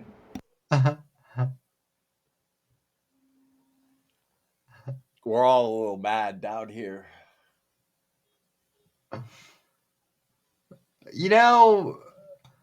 I mean, you do have a good point about retard maxing, Max. Yeah. I mean, look at Alex Jones. That's what I'm saying. Look at Joe Rogan. He's the greatest retard maxer on earth. Yeah, Joe Rogan knows nothing. He just has yeah. people come in to tell him whatever bullshit on a given day, and he forgets it by the next day. Yeah, and he has the most prolific podcast. Yeah. Everybody loves to listen to Joe be retarded. It's my calling. I know it. One day they will want to hear my retardation too. I will say this, Max. I never thought I'd hear Anna Paulina Luna talking aliens on the Joe Rogan Experience, but it was entertaining. It was entertaining. I don't know about aliens. I mean, they came from like Guatemala, right? I mean, ETs, you idiot. Extra testicles? Extraterrestrials. Oh. They come from Guatemala? You are fucking stupid. Yeah. There's that dopamine. I mean, see, the best way to get dopamine is to be a dope. You know, I might have been wrong about that you not getting stabbed thing. Oh, no. I mean, what did I do? What didn't you do, Max? But I can't do that. I'm on a talk show. What happens if I don't talk? And no one can talk. And I just... Sam can talk. Mort can talk. They can talk. You can shut up. I mean, listen, it's... You see? It's Help me out here, Sam. Well, I'm entertained because like here I am thinking, well, yeah, he is retarded, but he makes extremely valid points too. Also, he did marry you, so he can't be that retarded. Now, if he hadn't, there's a funny thing about me, Sam. You see, I don't like it when people kiss my ass. But he doesn't know any other way. That's not fair. That's the only thing he knows. I know, and I've been letting it slide. It works so well for him. Time. But now, my dude, especially with ladies, you're pushing it, man. You're lucky I like you. You're pushing it. You're getting up there to being on his level. Have you met? He's retard maxing. He's already learning. This is great. Have you hung out with? Had this conversation, guys. Have you hung out with? Have you hung out with that many? Have you hung out with any politicians, Maxine? Yep. Because Jill Stein, you met Jill Stein, you met Vivek, you met oh my god, a bunch of people. Oh well, Vivek is great at, sucking up. But that's true. Basically, he's so good at it that it fell out the bottom from underneath him at some point. But see, there's a difference. See, there you're at the party and they're talking about their politics and they want to get you to vote for them or get on board with their policies. So yes, they're going to schmooze you. You expect that to happen. You, on the other hand, you're sitting here like, oh, but he does make some good points. Oh, but he married you, so it can't be that. Bitch. That's why he's my Johnny Carson. It's so fucking blatant, dude.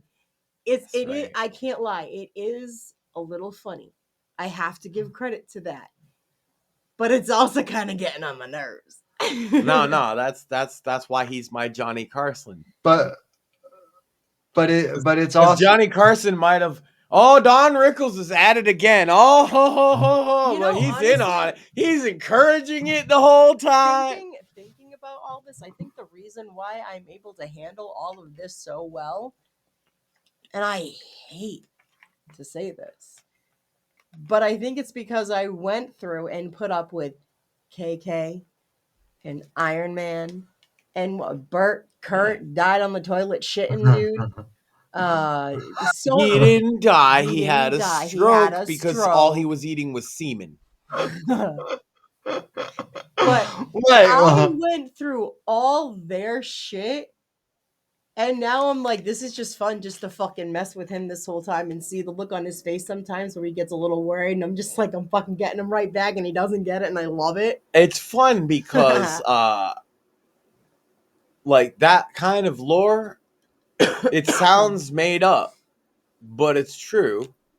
This was an anarcho-communist trans woman that went by Burke that used to come into our shows Burke's and argue with us, and it was all well and good. But at some point on his journey of being an absolute like annoying dickhead, he also discovered this diet called the Light and Love diet. And it is exactly what you think. The light you get from the sun, and the love you get from eating your own semen. Yeah. And he thought that this was going to take him to like an intellectually enlightened plane of nirvana or something. But what actually happened is he had a stroke on the toilet from malnutrition. And he just pushed a little too hard. And it basically made him like almost brain dead in his early 30s. And I have absolutely no fucking problem trashing this motherfucker, because while I was pregnant, he sent me a message saying, I hope your baby gets AIDS. So fuck him. I don't give a fuck what happens to him. And it's funny that he gave himself a stroke shitting on the shitter. Yeah, fucking faggot. See, I do use that word when it's deserved. Maxine said it. Yes. He had a stroke because all he ate was cum. That's you know, like that's one of those that's one of those stories that like that sounds like that sounds so unbelievable. But yeah, I thought so too. But I talked to his mother. True. Because I was like, I had like the mother's account on his on his Facebook account. It was like, I am his mother, and he won't be talking for a while because he had a medical emergency. So I messaged her and I was like, what happened? And she's like, oh, well, he had a stroke on the toilet because of this weird diet he was on. And I was like, you mean he told me about that, the Light and Love diet. So that's at that point is when I looked it up. And I was like, oh my God, this is like a bunch of crazy people saying you can live off of sunlight and jizz. But he honestly did it long enough that it made his brain shut down. And he never got like his face droops and he never got full function back. And he like talks all monotone and shit. And I also had my first experience with the fact that if you are transgender, you can literally get away with fucking anything. We know it was him, reported a picture that Max had put up. It was literally just him holding our son, and reported it like for abuse or violence or some bullshit, and they made him take it down. Okay. At the certain point, he was being such a dickhead. I told him they let him still come on the show because it was free speech or whatever. But after the shows, we would play games, and I would purposely not let him play because it was my game. Like Quiplash, stuff like that. Since I'm running the game, I'm like, no, he can't play. Like, he can come talk on the show. We're not going to have any bullshit, but I ain't going to spend extra time with the fucking guy. And he got so mad about that, he reported everything I posted on Facebook from then on out. But and he finally got me with the picture. He reported a picture of me holding my baby as being violence against children. And I got in trouble for it on Facebook. But this motherfucker, his fucking profile picture, for the longest time, I couldn't figure out what it was. And then I clicked on it because I finally got curious enough, and I was sickened. It was literally a picture of a vagina with dentures inside of it. Correct. Ew. I reported it. They literally said there was nothing wrong with the picture. And I'm like, oh, is it because it's a tranny? And how long after that did I get permabanned off the earth of Facebook forever? Like a month or two. Funny story about Facebook. I once reported like a painting This one time at band camp. of a BLM activist beheading a police officer, and I reported it was like a painting, but I reported it because it was depicting violence against cops. Do you think it got taken down? Nope. Nope. But me simply wearing my MAGA hat with Blair Elder. That's hate speech, don't you know? Got Oh, you mean taken like down. how when I was pregnant and we found out we were having a boy and I was very excited and I was in this one particular like mommy group and it was full of women that had kids. It was were basically pregnant, the whatever. largest mothers group on Facebook too. We're And not it was- talking a niche. No. It was one of the main popular ones. And it was great up until I went on there and said, oh, I'm so happy I'm having a boy. And then I was bombarded with comments and DMs of you need to have an abortion because you can't bring another man into this world. And not like, oh, you really should. No, some of them were like straight up demanding that I go get an abortion because I can't bring a man into the world. And That's then I had several of them proceed to send me this YouTube video, which I reported them and the video. This crazy liberal woman, she had really short, like that Karen Dykey haircut, and it was blonde. The bitch basically said, if you see a baby boy out in public, beat them to death, essentially.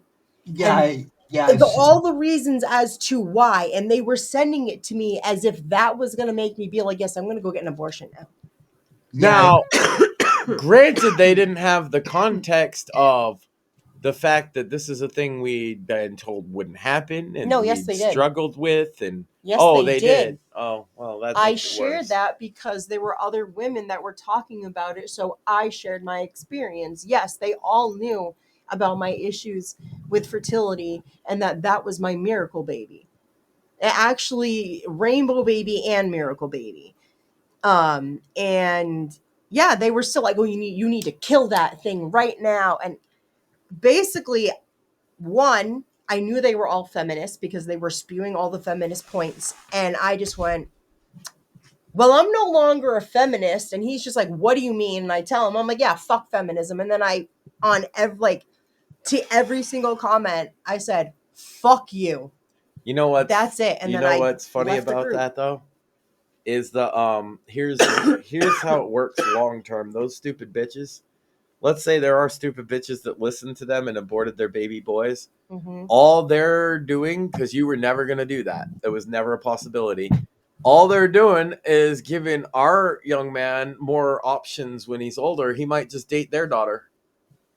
I mean, it's like the same thing with like the Roe v. Wade got overturned. Good.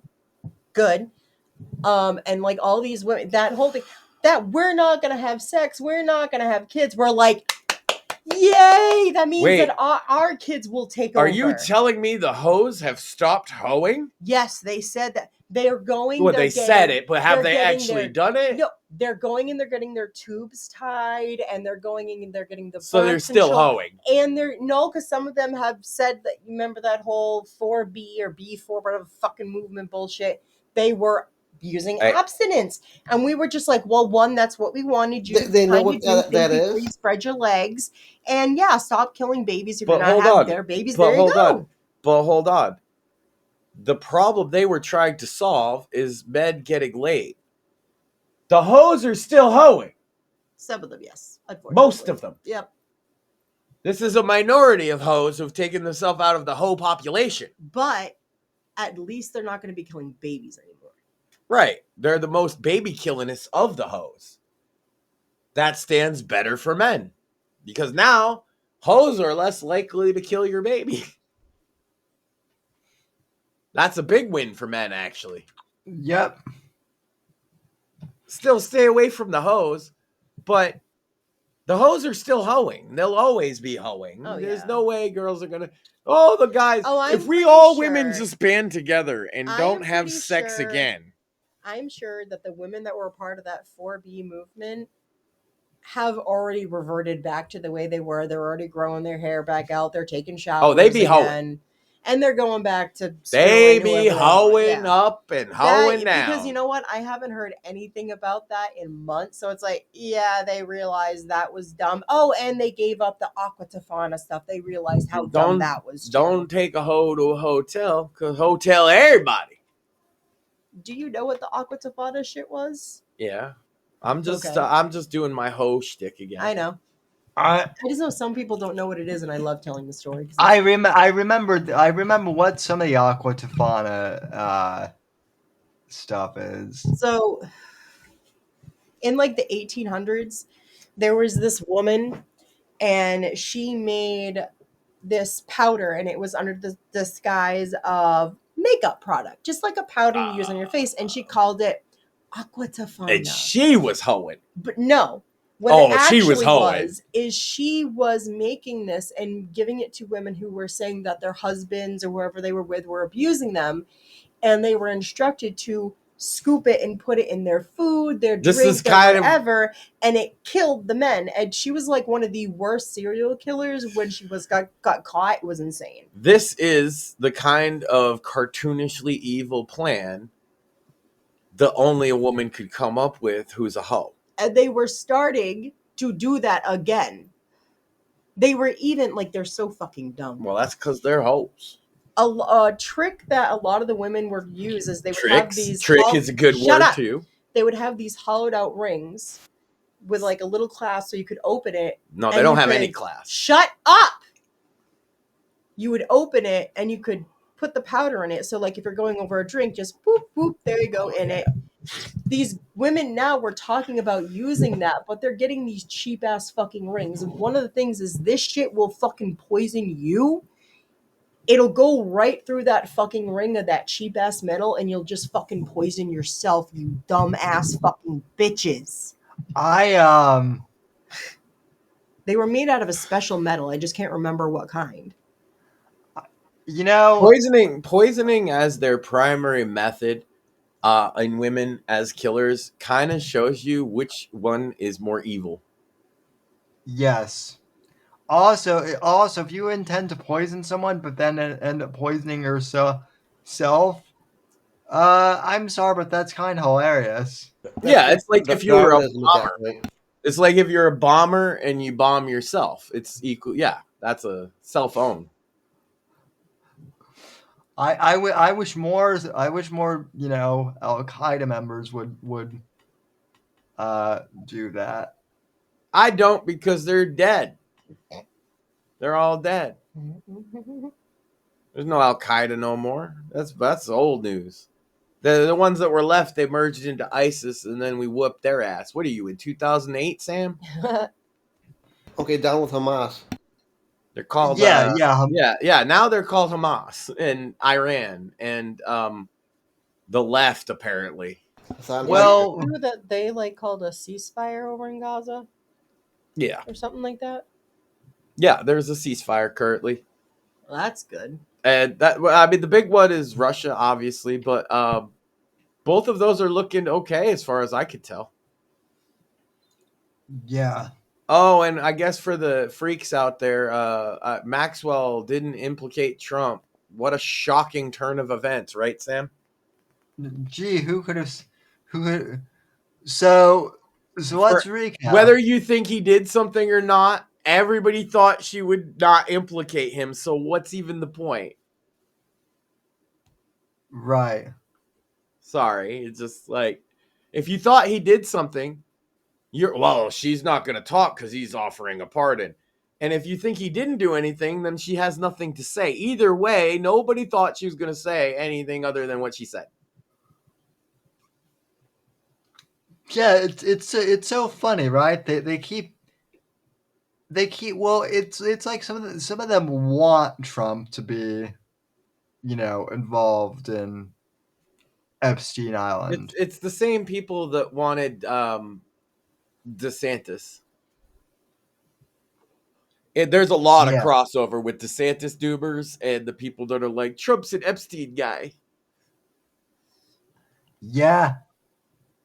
I don't really care. I mean, I'm looking at other things than that, so whatever. I know people are like, but what somebody think of the children? Yeah, you sound like a leftist now. You know. Yeah, the children, the women who are never actually going to see any justice that you're so concerned about that you don't even know anything about them. Uh-huh. Yeah, we really need justice for them right this moment more than anything else. More than we need to win. You know what? Let's just get rid of Trump and install Biden again. No, thank you. Because no 30 fucking years about- ago, no no, fucking- Sam, this is serious. 30 years ago, some women who were maybe 16 and 17 years old engaged in some inappropriate behavior with some people, and Trump may have known a guy that went there. So we need Biden back right now. It was going so great when he was in charge, and hey, he's not implicated in the same thing at all. Nope. What are these retards? Man, this is why they need to retard Max. They're dumb. They're not dumb enough, Sam. There's definitely been no implications that because Biden if you're an Epstein guy that thinks Trump did something wrong and you are not an anarchist, I don't believe you. How's that? The only people I'll believe is if you're an actual anarchist. Then okay, I think you care about this. So you're willing to throw away all government structure over it. Okay, maybe you believe in it. Are you willing to do that? If not, then I don't think you're actually all that serious about the Epstein shit. Yeah, right. You know, instead of worrying about that, you should just go to Netflix and watch K-pop Demon Hunters and become completely obsessed with that because it's one of the greatest movies and has some of the greatest songs, and then you'll just be happy. Or you could go on Amazon and find this guy, Sam Whitfield. He writes these books. One of them's called Sins of the Assassin, and become obsessed with that. Yeah. Yes. They could totally do that. Which speaking of, do you not have the book today, Sam? Is that why you didn't hold it up earlier? I don't have it on my shelf because oh my god! Because he's so prepared. No, I'm busting your balls. Because I moved stuff around, but let's see where did I put that thing? That's supposed to be for cringing over coffee cringe house. And see, Bubba really did contribute. Yeah, and I'm actually pretty sure that he was he was on morphine, so there's but I'm pretty sure he drew this because I was telling him about the cringe coffee house, because if you look at the theme, it's like stuff you'd have at a coffee house, but a little cringy. Oh, you forgot to plug your phone in, didn't you? Oh, no. You didn't. Never mind. He's changed his screen. Well, yes. Oh my god, I am retarded. Yay! Fuck. Oh, yay! Oh god damn! Now we're all retarded together. Fuck. No, he brought up his book. I know. I realized that after and realized I was retarded. It's your fault. Yeah. Well, I mean, when you retard Max, it's a little contagious. Well, I mean, you've been with him for this long. It was bound to rub off eventually. Or get me killed. And since that one hasn't happened, well, Yet. Yeah. Well, for the record, it was worth it. Whatever it is. But I do want to point out that the Shadows of Deception saga is here on Amazon. There is actually a page for the entire Base. series. Oh, so you got a series page now. Sick. I do. Hell So, yeah. And yeah, look at that cover right there. That's the killer one. I love that cover. Yep. The book. This is why I was like, you don't have the book because the book looks better in your physical hand than it does on Amazon for sure. It does. I love to pressure him like that because he's like looking like, can I just grab it? That's done nice. Sam Yeah. is easy to peer pressure, especially when it's for doing his own ad. No, That's how he also got started on PCP, I think. Peer no, pressure. well, the funny thing it is usually I have on the desk. I know exactly what's gonna happen. PCP? Is the show's gonna end and it's gonna be in a super convenient place that I overlooked. I've never lost my PCP before. I'm talking about the book. Oh shit! Well, I've never lost my book before either because unlike you, I'm not a famous author, Sam Whitfield. Where is your PCP, Max? Probably in that stash that Cantwell got confiscated. Oh my god. Yeah. And by the way, the reason there's no update on that is because the only thing for sure that was said is he needs $3,000 to make bail to go into a rehab facility. And I don't think he made that money. So he's in jail. Well, he can't even do what Ethan Ralph does and just like e-bag on stream for stuff, can he? Not from prison. He doesn't even get to use the tablet to send emails unless he pays for it. That's hilarious. Yeah, he was bitching about that. Oh, He was doing it through Telegram a little bit. Yeah. Oh, Massachusetts makes you pay for everything, including stamps and envelopes. And I'm like, yeah, good. Yeah, as a Massachusetts taxpayer, good. I'm glad to know I'm not paying for Cantwell's stamps. He can pay for that shit by begging. Oh, wait. No, he can't because no one will send him any money. Dude, even like someone had mentioned something about like breaking it up and they were like, no, he needs 3,000 altogether. And it's like, well, you just let them know they ain't gonna help you because you for that. Somebody said, you need like 300 because 10% for a bail bond. And he lied. He said there's no bail bonds in Massachusetts. That's not true.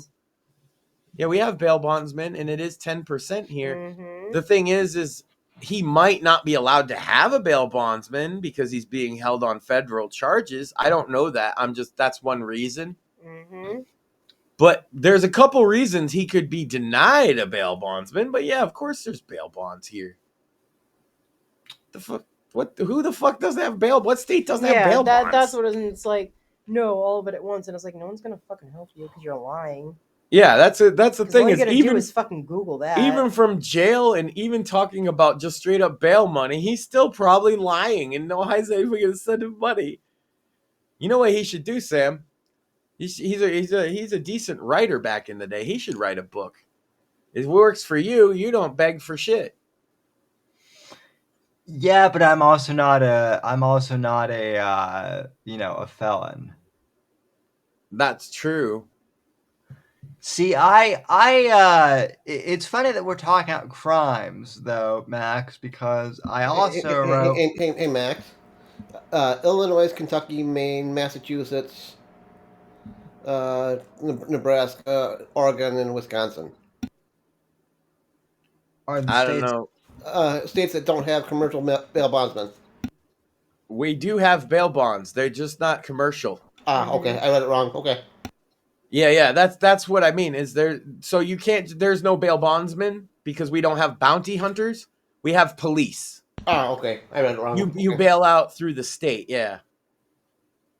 But they still have bonds. like let's say you have $1 million bail, it's still 10%. It's okay. Still, yeah. Like I said, I read it wrong then. Yeah, it's just that we don't have bounty hunters because that's not legal here. Right. Good to know. Good to know. Yeah. Which I don't know. I mean, I feel like I'd make a pretty good bounty hunter. I'd be like the dog, you know. Be like, look, man, you really need to straighten your life out, bro. Didn't he get in trouble? Probably. I mean, he said the N-word a bunch of times, I think. Which doesn't really get him in trouble with me, per se. Depends on the context. He did get in trouble once.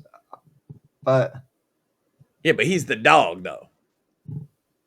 You whatever he did, you can't sit there and watch an episode of Dog the Bounty Hunter and not be enraptured by it. I mean, that's true. That is true. This is some fucking good primo television. I could do that.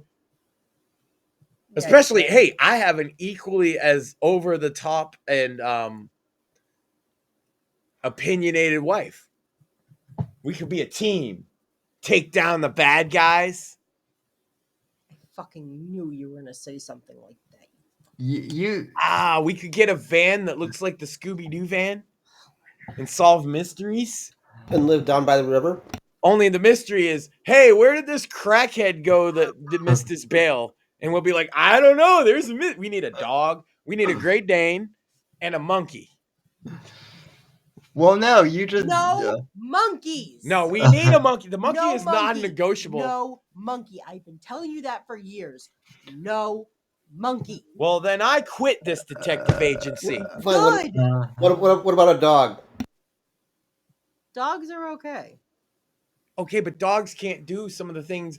Like if I need you, like for example, okay, I might need somebody to break in through a small vent and pickpocket a certain item out of the home or a pocketbook or something. A dog can do that? No, but a monkey, especially if you give it those little, those little circus peanuts. I got one better for you, Max. Better than a monkey.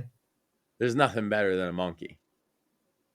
I disagree. Hire a cripple. When I get out of the chair, how is a cripple better than a monkey? I could hire you and a monkey. When I get out of the, I don't want to compare those things, Sam. Because we're more intelligent than the monkey. A cripple is better or worse than a monkey, but you offer different things. Can we I don't know about you, but I just don't want to shit on monkeys here. We will. What the monkey ever do? Max. Do you guys have a long-standing cripple versus monkey rivalry I was unaware of? Yes. Oh shit. Oh, I. Mark, can you when you're out of your chair, I guess like drag or crawl on the floor and like grab stuff? Is it because y'all like bananas? I am a spider monkey outside of the chair. Yeah, exactly. That's my it's point. It's like a resource war because y'all need potassium and they eat bananas, isn't it? More is a spider monkey. Outside his wheelchair. I mean, I get that. But I'm just saying, like you said, it's better than a monkey, and I don't know, because Sam, can you crawl through a very small vent and pickpocket an item from the vicinity and then out the small vent without being seen like a monkey? Yes. Maybe more can, but I can't. But at the same time, I'm also not. Okay, so but that was the job, though. So you said it's even better than a monkey, but not for the job that I have for the monkey. Well, okay. You're forgetting one. You can't even help me out by making a good point when you're the one that brought it up. Cripples are better. People aren't suspicious of cripple people. They will actually ignore him sometimes because they don't want to be like, oh, I'm looking at the cripple person. But people are going to be like, what the fuck is a monkey doing here? Well, Have you never seen Dunstan Checks In? No, but I've seen people react to monkeys and they never say what the fuck is a monkey. They're like, oh, look at the monkey. And then he gets caught, you motherfucker, you dumb ass, stupid ass motherfucker. Yeah, but they'll never suspect the monkey. But then the monkey can't The monkey is accomplish always what you suspected. want it to do, you retard. He could. Max, my defense, Maxine, is even better than that. See, Max, the thing with monkeys is they will throw their own shit at you. Oh my God! How did I know you were going to use something so stupid like that? Not Hold on. monkey does that. Let him cook. Okay. I'm listening. The monkey would throw shit at you just for the hell of it, Max. The monkeys are awesome like that, huh? You're saying you're gonna throw your shit at me too? No, I don't throw shit at you unless I'm made to. No, quite the opposite, Max. I would not throw my pieces at you. Okay, well then I still need a monkey, don't I? You're not No, helping. You're supposed to help me. No, my Not retardation levels are too high. Even helping him. Okay. If the monkey is throwing shit at people, he's going to get caught. They're going to chase after him. And then I sneak in and steal the item while everybody's looking at the monkey. Ow! I could here's the thing. I could just like be incredibly charismatic. You know, I have to hire Sam, but not for the monkey job. Sam, though, we are going to need in our team.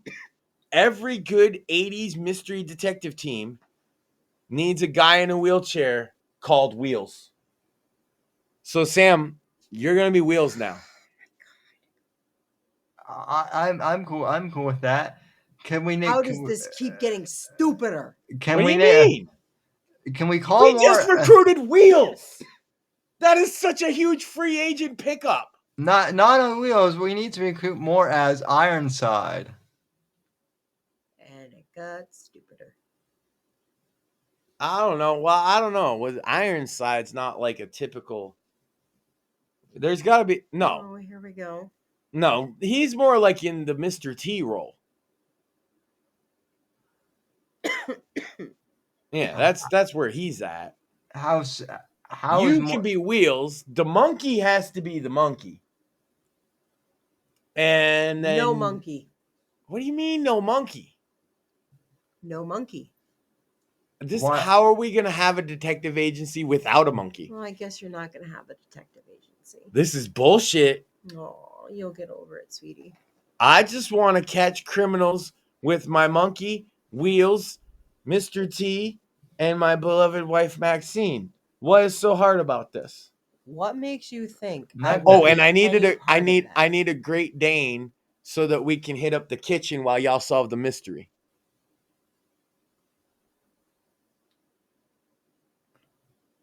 Well, I mean, you could just hit it. If I'm gonna be your fucking Velma. What do you mean? You could just hit up. I get hungry sometimes, and Great Danes know how to make good meals. I've learned this over the years. So we need one of them because I get hungry when I'm on a mission. Well, yeah, but that's because you're smoking. That's because obviously you would be smoking pot during the mission too. So no. We eat Scooby snacks. What are you talking about? So edibles. Ruh-roh. Yeah. Were Scooby snacks supposed to be edibles or LSD? I heard that like they're Scooby snacks. So there are some that say it actually is just a dog treat, and then there are others that say when they have them, sometimes they're actually edibles. Dog treat, just a dog treat, my ass. Like in the movies, they're definitely depicted as just fucking dog treats, but in the cartoons, it's definitely suggestive. That's not true because there's way more cartoon movies than there are movies.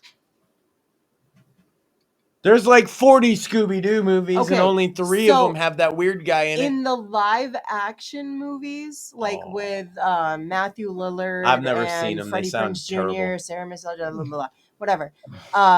They are depicted as just Scooby snacks, but in like the cartoons, it's definitely suggestive. So you mean in the actual real thing? Yes, in the actual real fucking Scooby-Doo.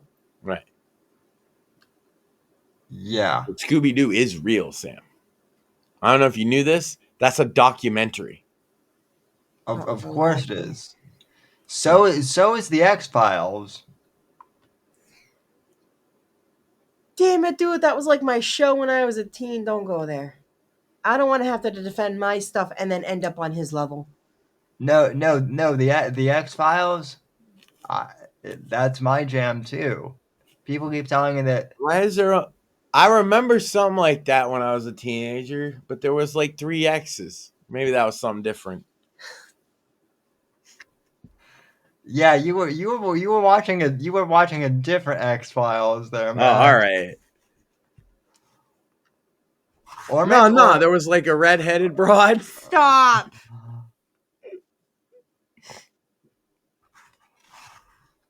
Stop. Well, more might know about that one. What's that about a redhead? Yeah, exactly.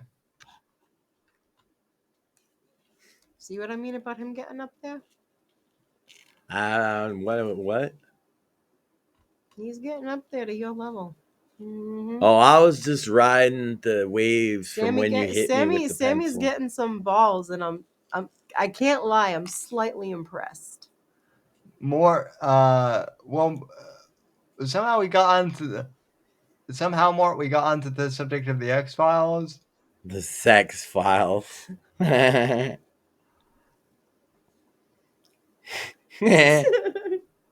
I said the X-Files, but you. I know. I said the Sex Files and then laughed like a 15-year-old. Because you are a 15-year-old. I'm retard maxing. What do I, The Sex Files would be hilarious as a concept. I guarantee you it exists. Nah, you get the 2 agents and they go investigate people having weird fucking sex. Oh my god. There's What do probably we have here? We got a classic case of bondage. There's probably a weird show. There's probably something weird that exists like that too. It's probably an HBO show. Wait, I found a clue. There were. It's a dildo. HBO weird sex.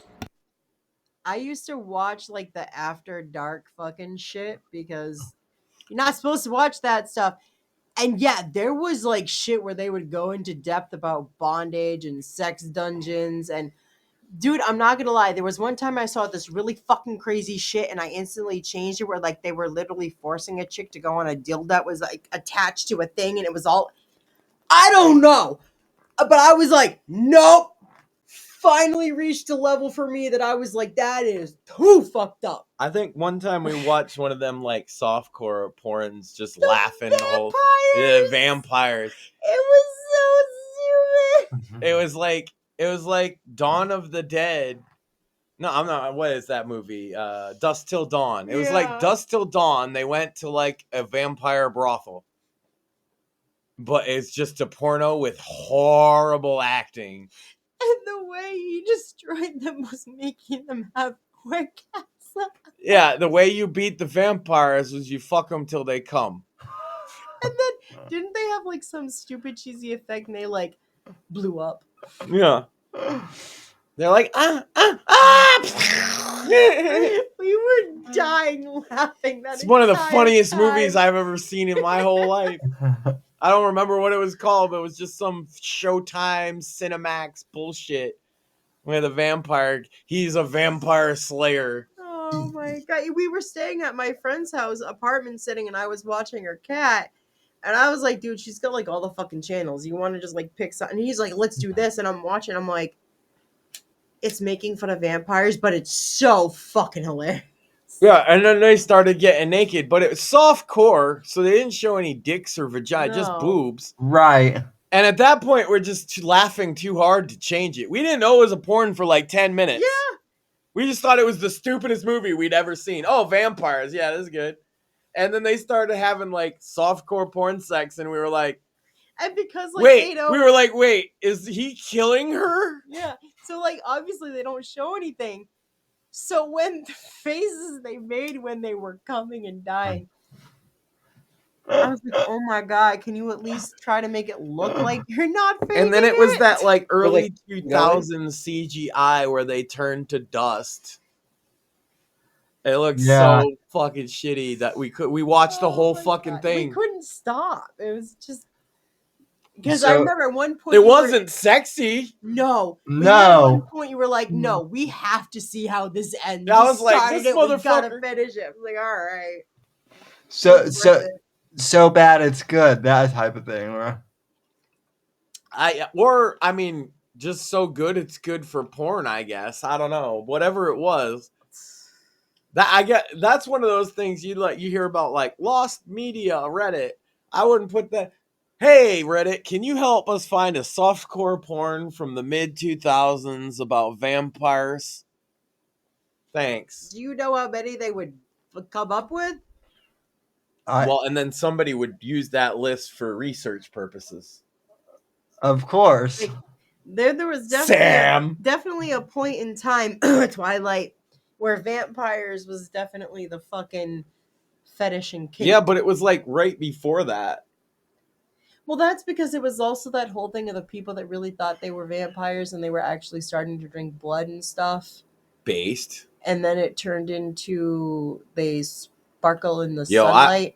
I stand. I'm sorry. How do you seriously stand there looking like a 3-year-old just dumped a container of glitter on your face and go, this is the face of a killer? Pennywise looks scarier than you, bitch. You just look like you put on too much highlighter. Look, I like Twilight, but even I can sit there and make fun of it when it's just like... I'll tell you this. Vampires don't glitter, goddammit. There is nothing scarier looking than a crazy teenage girl. True. A crazy teenage girl, especially for a young man.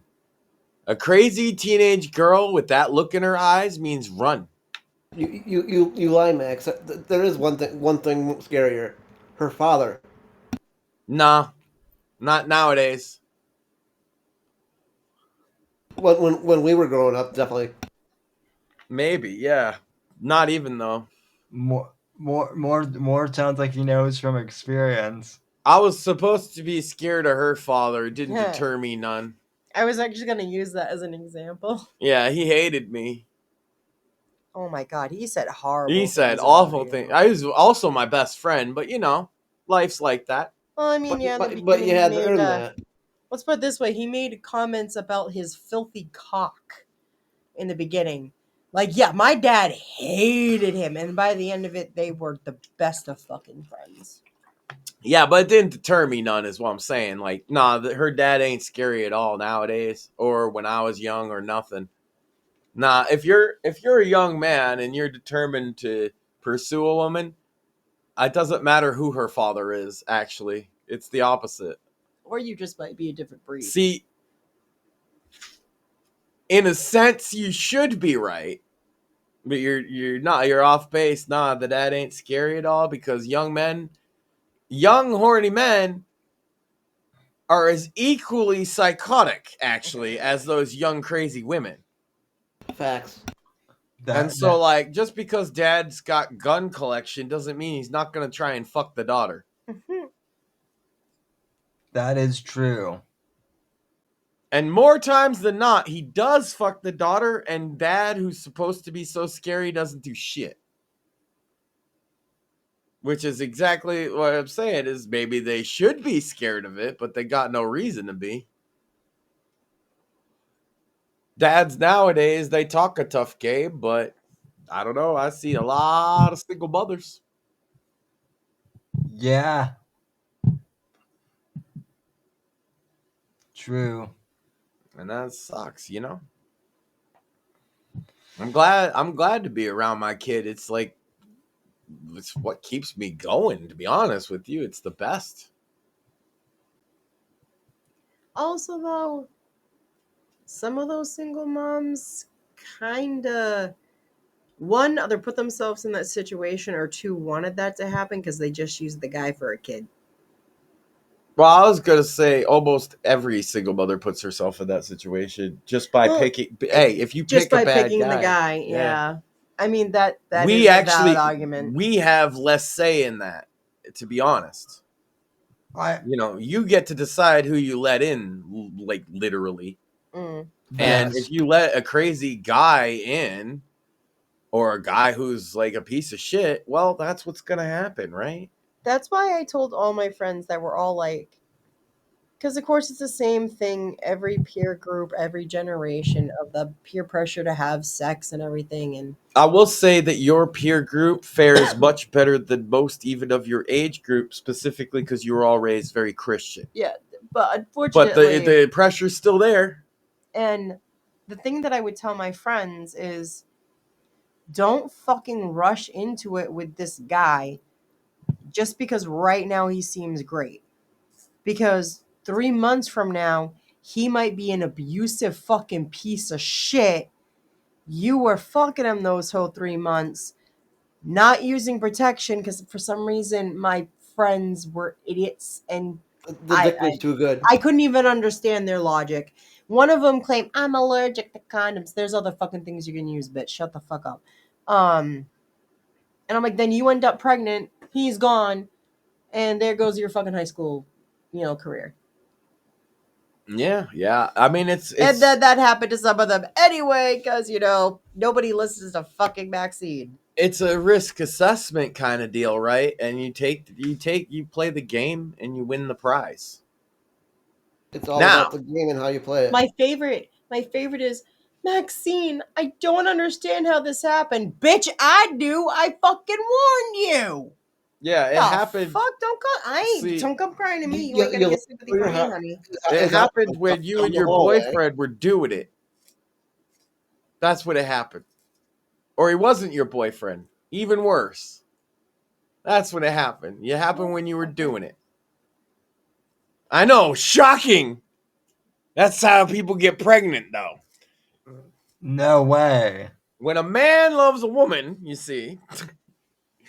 No, but it is there is a casualization of sex among younger people that was a little less present. I will say that. Stop sleeping with multiple fucking guys without protection so that you end up on fucking Maury.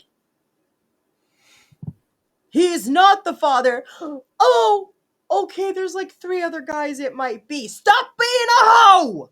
It's not that hard. You stopped me from hoeing on about hoes, but hoes on the left, hoes on the right. It's not that hard to not fuck every guy. Not every guy deserves to fuck you. They be doing Have hoe more activities. fucking respect for yourself, please. That's where Sam and I get lucky sometimes, because some women will fuck anything that walks, and Sam and I don't walk.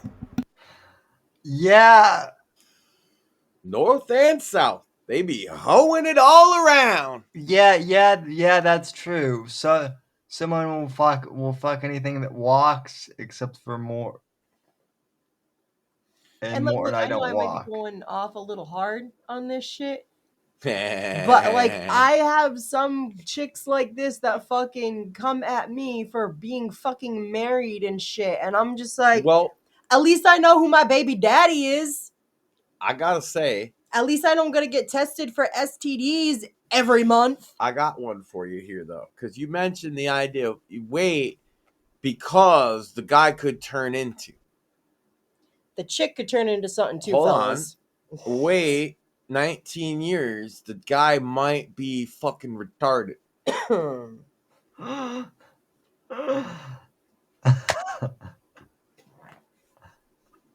You know? You didn't know? Well, actually, you did know. Hold on. How long did it take you to figure out I was retarded? I hit it so well, Sam. But eventually, she got me. 5 minutes. I don't believe you hit it, Max. No, I'm the master. See, nobody knows That's unless I that's tell part you. of your charm is being literally retarded. stuck fucking marshmallows into your mouth the first night we met to impress me. I figured it out pretty quickly. How many marshmallows? 16. The full-size ones. Yes. Yes. And your friend was laughing at you. Yeah. Well, I but mean, also encouraging you to flirt. Somebody put like 11 or something, so I knew I could do more than that. Because, I mean, my mouth is huge. Y'all know. You also let me throw shelled peanuts at your face for like 6 minutes. And nuts.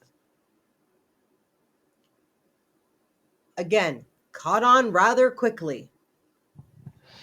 She's like, I need to take care of this poor Hold on, man. you knew I was retarded that whole time and you loved me anyway? That's beautiful, man.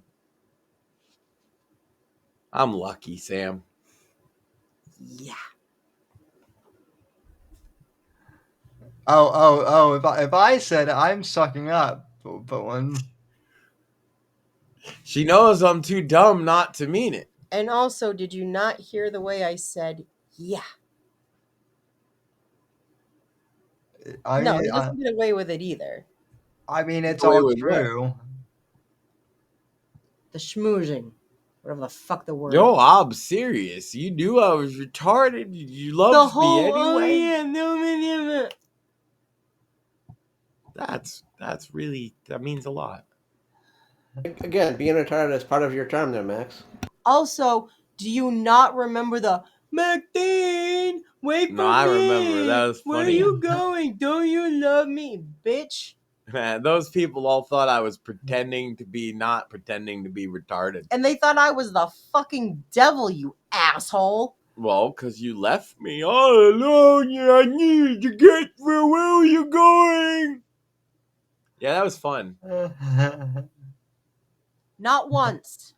Oh, no, Not all twice. the time. Like, anytime we went to the fucking mall, and sometimes that was the only kind of date my parents would even let me go on. Was, you can go to the mall, and I'm like, you know, go to the movies? Like, come on. You know what's no, let's go to the mall. Yeah, I like the mall. The only thing is you would let me go to the stores I wanted to go to, so I guess it was a trade, but it was not a fair trade at all.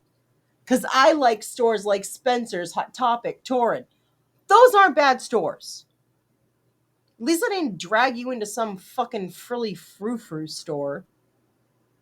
Right. And I like acting retarded at the mall in my natural environment. So we both win. I already know. The next time we do a body painting fucking stream, I know what the fuck I am writing on your forehead. My girlfriend in high school once dragged me into Victoria's Secret. Yeah, girls think that because of fucking movies, girls think that guys actually like that and it's sexy for them. And in reality, they're just like, oh my God, when the fuck can I get out of here? They don't think it's fun and sexy. They don't like holding your fucking purse. I mean, even if they do it, they don't like it. We like holding it. They get made fun of by their friends. Generally, because she's not trying it on for you at the store. Right. So, yeah. It's like... Why are you going to get excited? You ain't going to see it until later. Yeah. It's like, oh, wow, look at all the different panties. That's why guys get excited when you bring the bag home. I feel like a creep just standing in the store. I don't care with my wife. Yeah, that's the other thing. Yeah, you get those stares. It's not fair because sometimes it's like, yo, my wife's in there. Yeah, it's not fair that you guys get looks like that. But yeah, no, I got weird looks, and it's like, yeah, my girlfriend rolled me in here, literally at the time too. I literally had no control. She took the wheels, and I just had to let go. To be fair, Sam, it was interesting how you were holding up 2 dildos at the time. Oh my God. Sam's at a store. Only It's like, two? yeah. Oh, Well, to be fair, she did get those at the Sharper Image before. oh man. You know what was fun, especially as a teenager? Going into the back of Spencer's Gifts and seeing the fucking dildos and shit and just fucking laughing at them.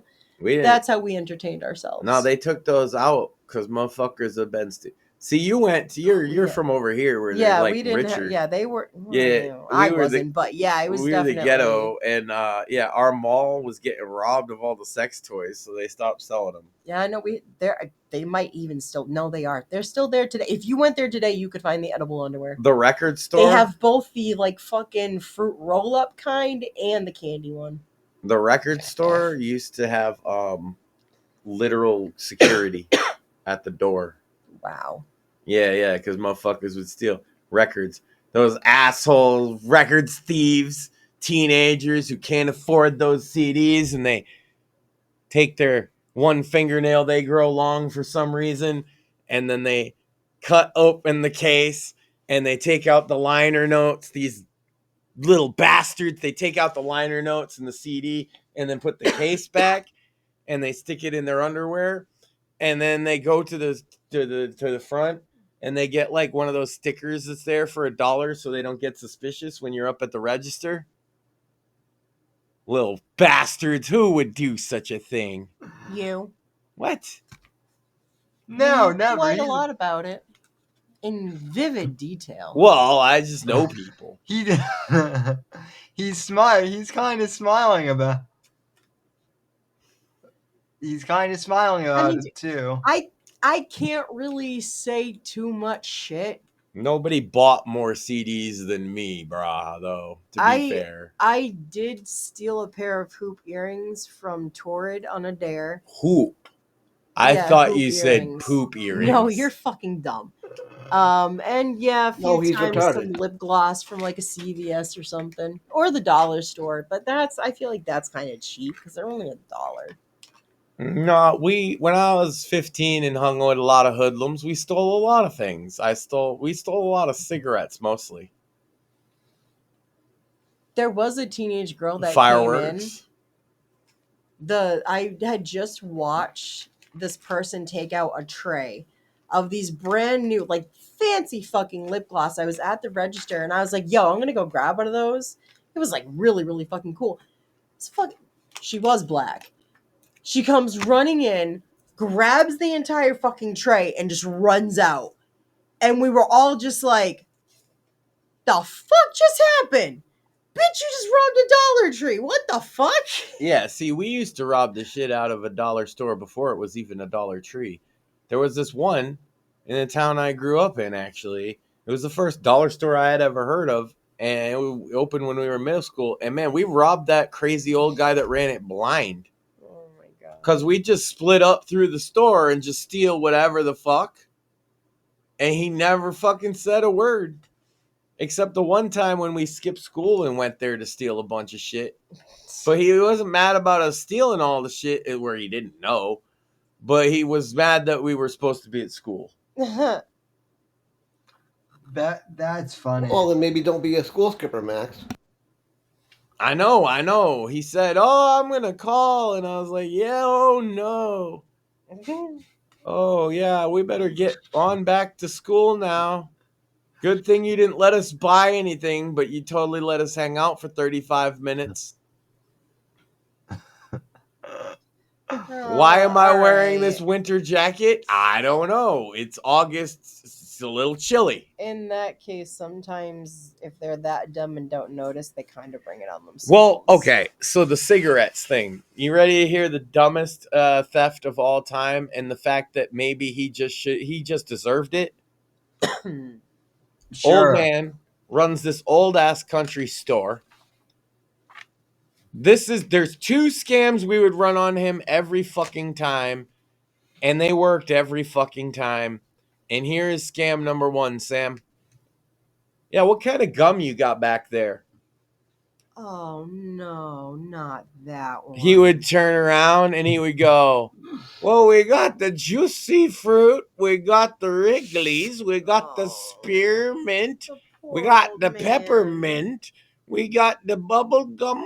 Do you like the bubble gum? And we're all like, he looks back occasionally during this, but not much. And then we're all just, yeah, we love bubble gum.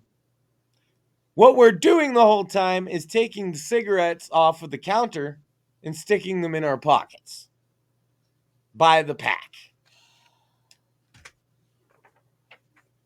The second scam was even worse because there was a deli at the back and he would make sandwiches. Now, you would never eat one of these fucking sandwiches. This place was old and there's cats everywhere. You would order the sandwiches, and while he was making it, y'all would stuff the cigarettes And wine. And wine. And wine. I married a fucking criminal? You've never told me that before, you fucking son of a bitch. You met all my friends that did this with me. You were not there. You always told me you didn't do the dumb shit they did, and I believed you. Yeah. You're in trouble now, Max. I didn't invent 19 years. 19 motherfucking years. I gave you a child. I birthed you a son.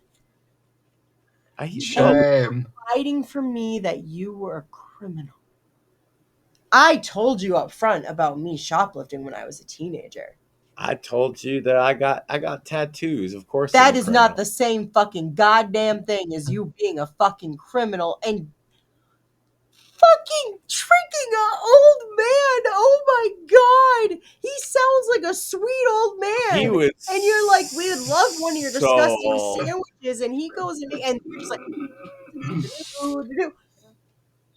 my god. We used to get the Portuguese wine, which is like moonshine. That shit would fuck you up. And the wine of my people. Yeah. Wow. Portuguese wine is...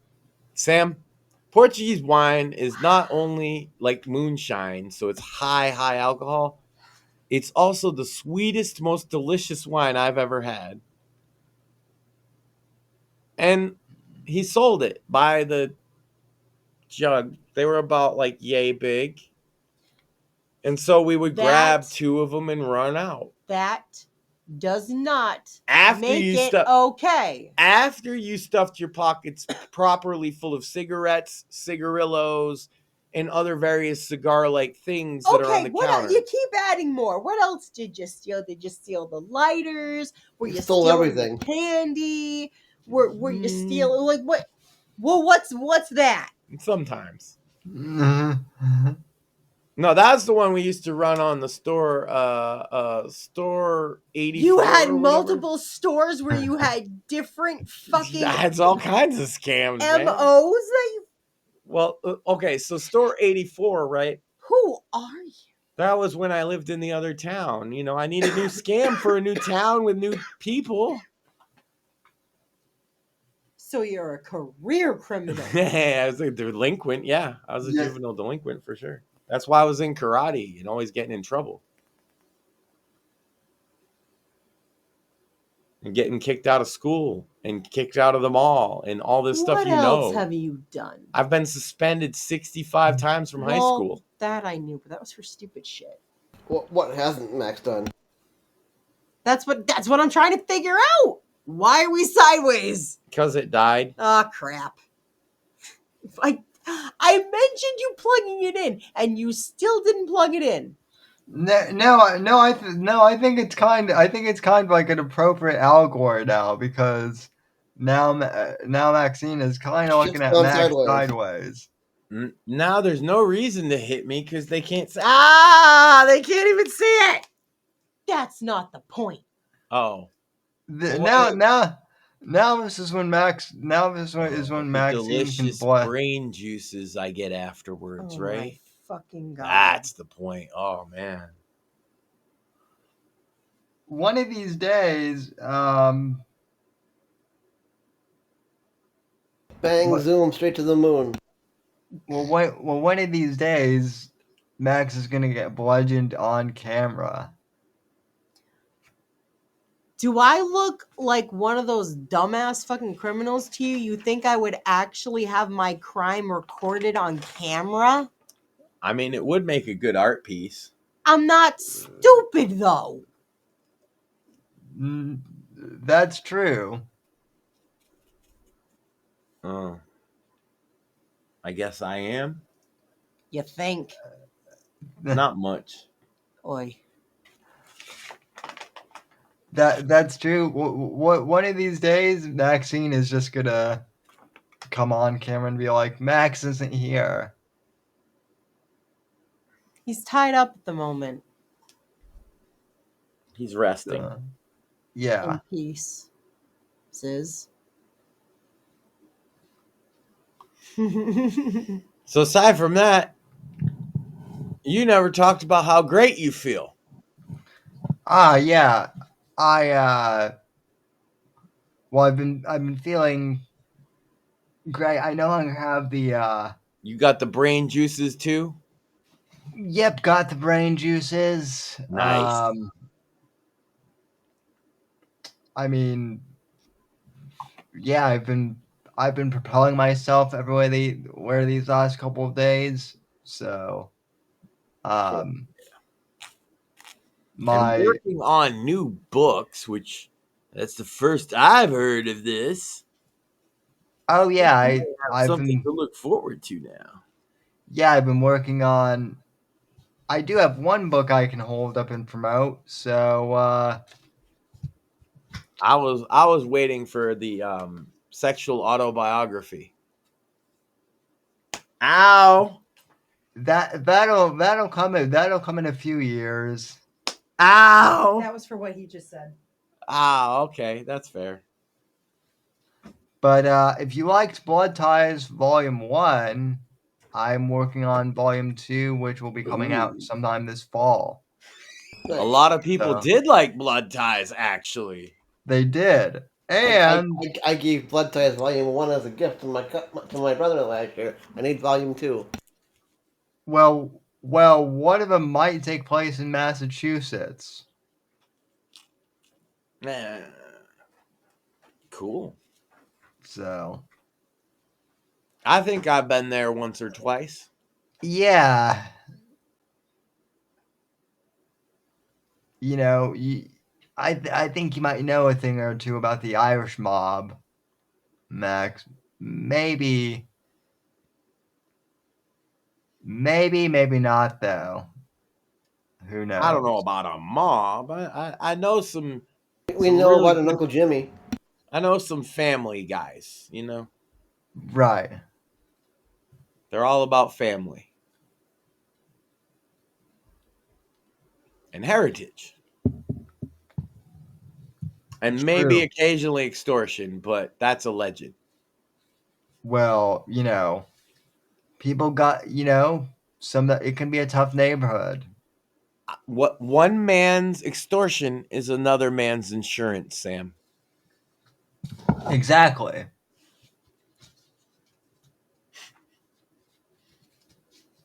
So, yeah, so Blood Ties Volume 2 coming soon. Volume 1 is on sale, and Night of the Vigilante is selling really well this year as well. Nice. So, Yeah, we out here. We vibing. I've been I ended up not being able to do the Johnny Fox cringy coffee yet. I will though. I will say this, Sam, you'll like this. He saw my and your idea of showing like old episodes, and he did what he always does and made it into like an art form of laziness where he's doing 24-hour streams of his old content on 4 different channels now. on 4? On 4 4 different channels? channels, What the with a fuck? grand total of 4 viewers across all 4. Damn. Yeah, so check out Johnny Fox 24/7 on YouTube. I'm not even kidding, Sam. He literally has the Johnny Fox network now. One of them is all for dating advice. One of them is for audio books of his shitty books because nobody buys them. Like, you notice we don't give your books away? Johnny Fox, the Virgin, is giving dating advice. No, I just want to point that out is we don't like just say, "Oh shit, nobody's buying Sam's book. Here it is for free." That's because people do buy them. Johnny Fox gives all his books away for free eventually. We've given books away on Bits and Bones as like part of like as a giveaway, but I mean, you're not just like, "Oh, everybody, please read my book for free." It's like, well, no, it's a book like any other. You're actually competing in the marketplace. Is my point. Yep. Right. I've given other authors copies to review, but that's different. We all do that. Yeah, that's normal. No, I'm saying he's just like, here's a 24-hour stream of all my audiobooks. Sam, could you imagine doing that? Considering that you have such a great guy read them and there's effort and like how, like here's my question. How does he even make any profit margin off of these audiobooks? He doesn't. Yeah, no, he doesn't. And they're all AI by the spoiler. They're all read by AI, not him and not any professional. Because of course they are. Right. Now, if you check out any of Sam Whitfield's books on Amazon and you want to check out the audiobook, Sam, it's not done by AI, is it? No, it's done by Doug Green, and then the guy who did the Blood Ties audiobook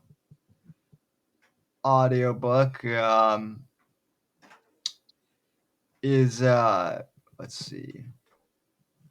Yeah, it's okay if you don't remember off the top because the point is that they're known entity fucking voice actors who do a great job. Yeah, there's a reason he's giving his stuff away so desperately.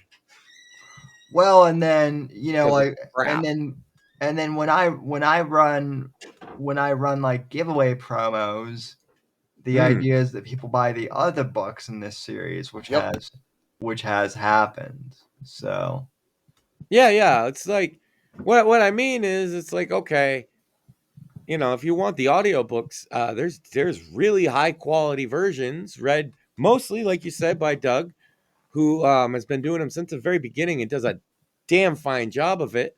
Oh yeah, through Amazon because you're a credible actual author. So you sell your stuff where authors sell it.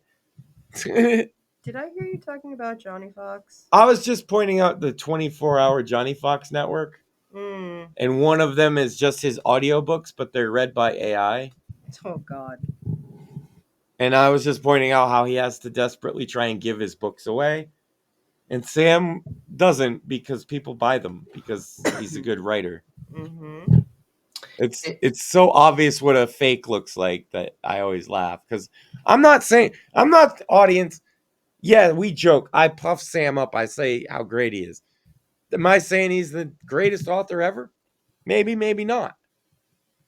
What I am saying is he writes stuff good enough that people are buying it and treating it like legitimate books. Yeah. Not just a YouTuber's like lottery ticket, like maybe if they like my book, I'll get famous.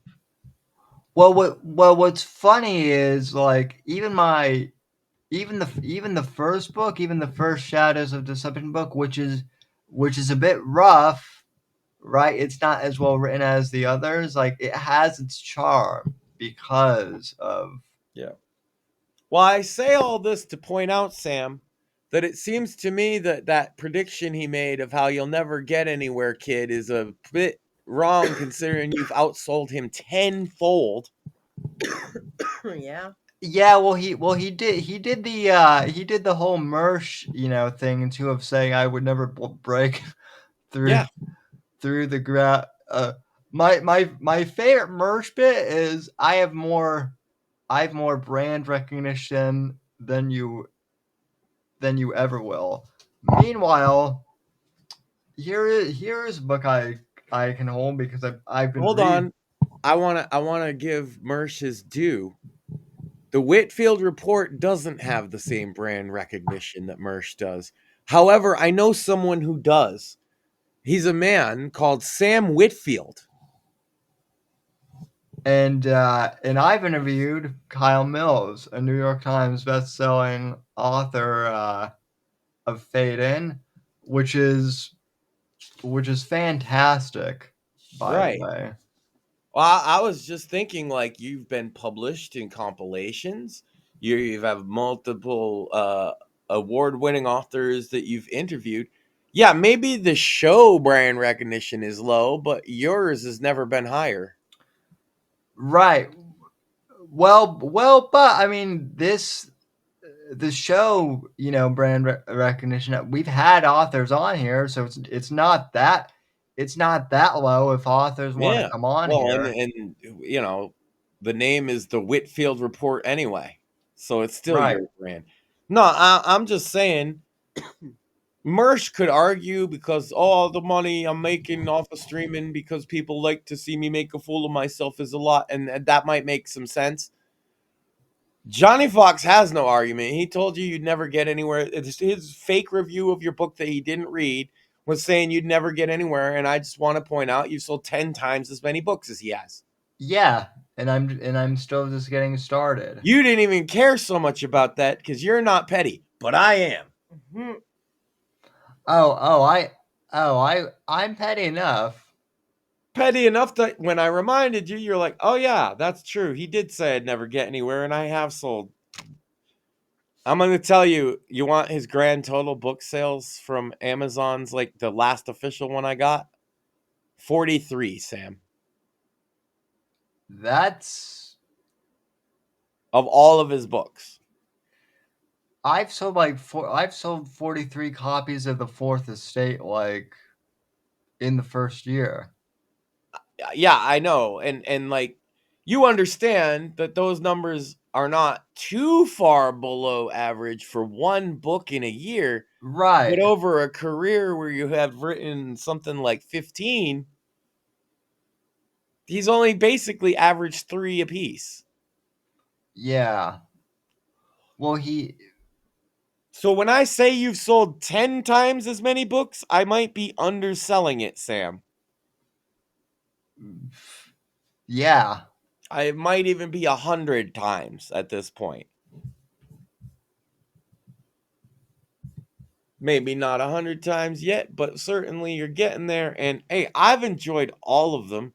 And as you can see helpfully on screen, Sam, maybe somebody doesn't, want to pony up for the full book. But hey, if you got Kindle, you can read it for free through the Kindle Unlimited plan, as well as the audiobook you can get through the Audible trial program. Yeah. Yeah, and if you click on the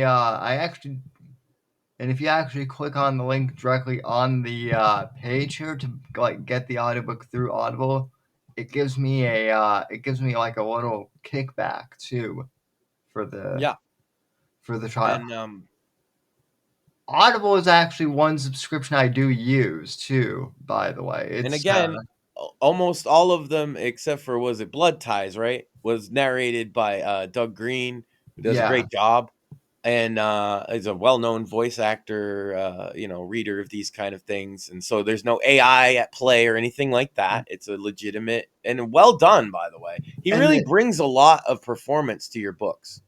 Yeah, he brings.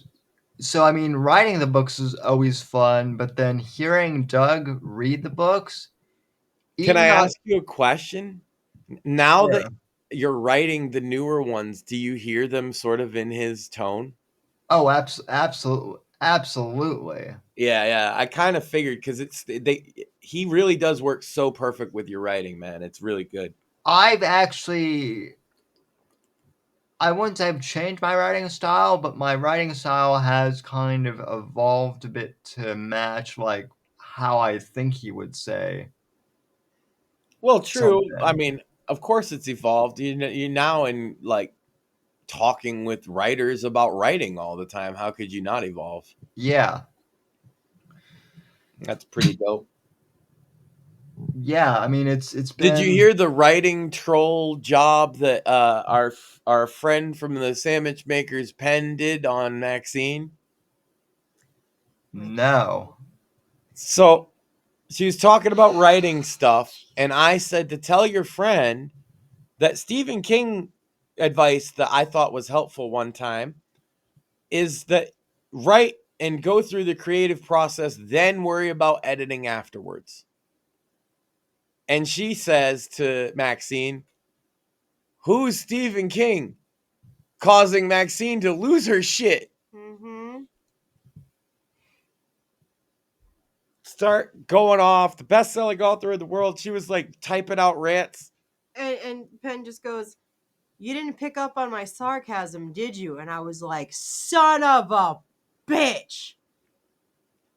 I was like, "Fuck you." I'm a little impressed, but fuck you. And then I sent her a bunch of like, "I love you" gifts. So she would know I was kidding. I was like, over here fucking trolling me. Yeah, some good old wholesome author-based trolling there, Sam. Yeah, it's not. You know, I feel bad for Maxine. It's not. You know, it's bad enough she gets trolled by her husband daily And son. Well, yeah. And Well, so, yes. yep. He's probably worse. If he's probably worse in some ways, I would imagine. Sometimes the kid is worse because he hits at the mommy strings. Well, of course. Why wouldn't he? That's like Yeah, but he gets away with way more because he's cuter. Yeah, that's true. Because she says she don't fall for sucking up, but I know one gentleman she falls for it for, and it ain't me. Shut up. He's like, "Mommy, I love you. Can you make me some chicken nuggets?" Fine. Yeah, I do always end up making his damn chicken nuggets and french fries. And he always does the cute voice. It's like, "I love you. Thank you. You're the best." Yeah. Yeah.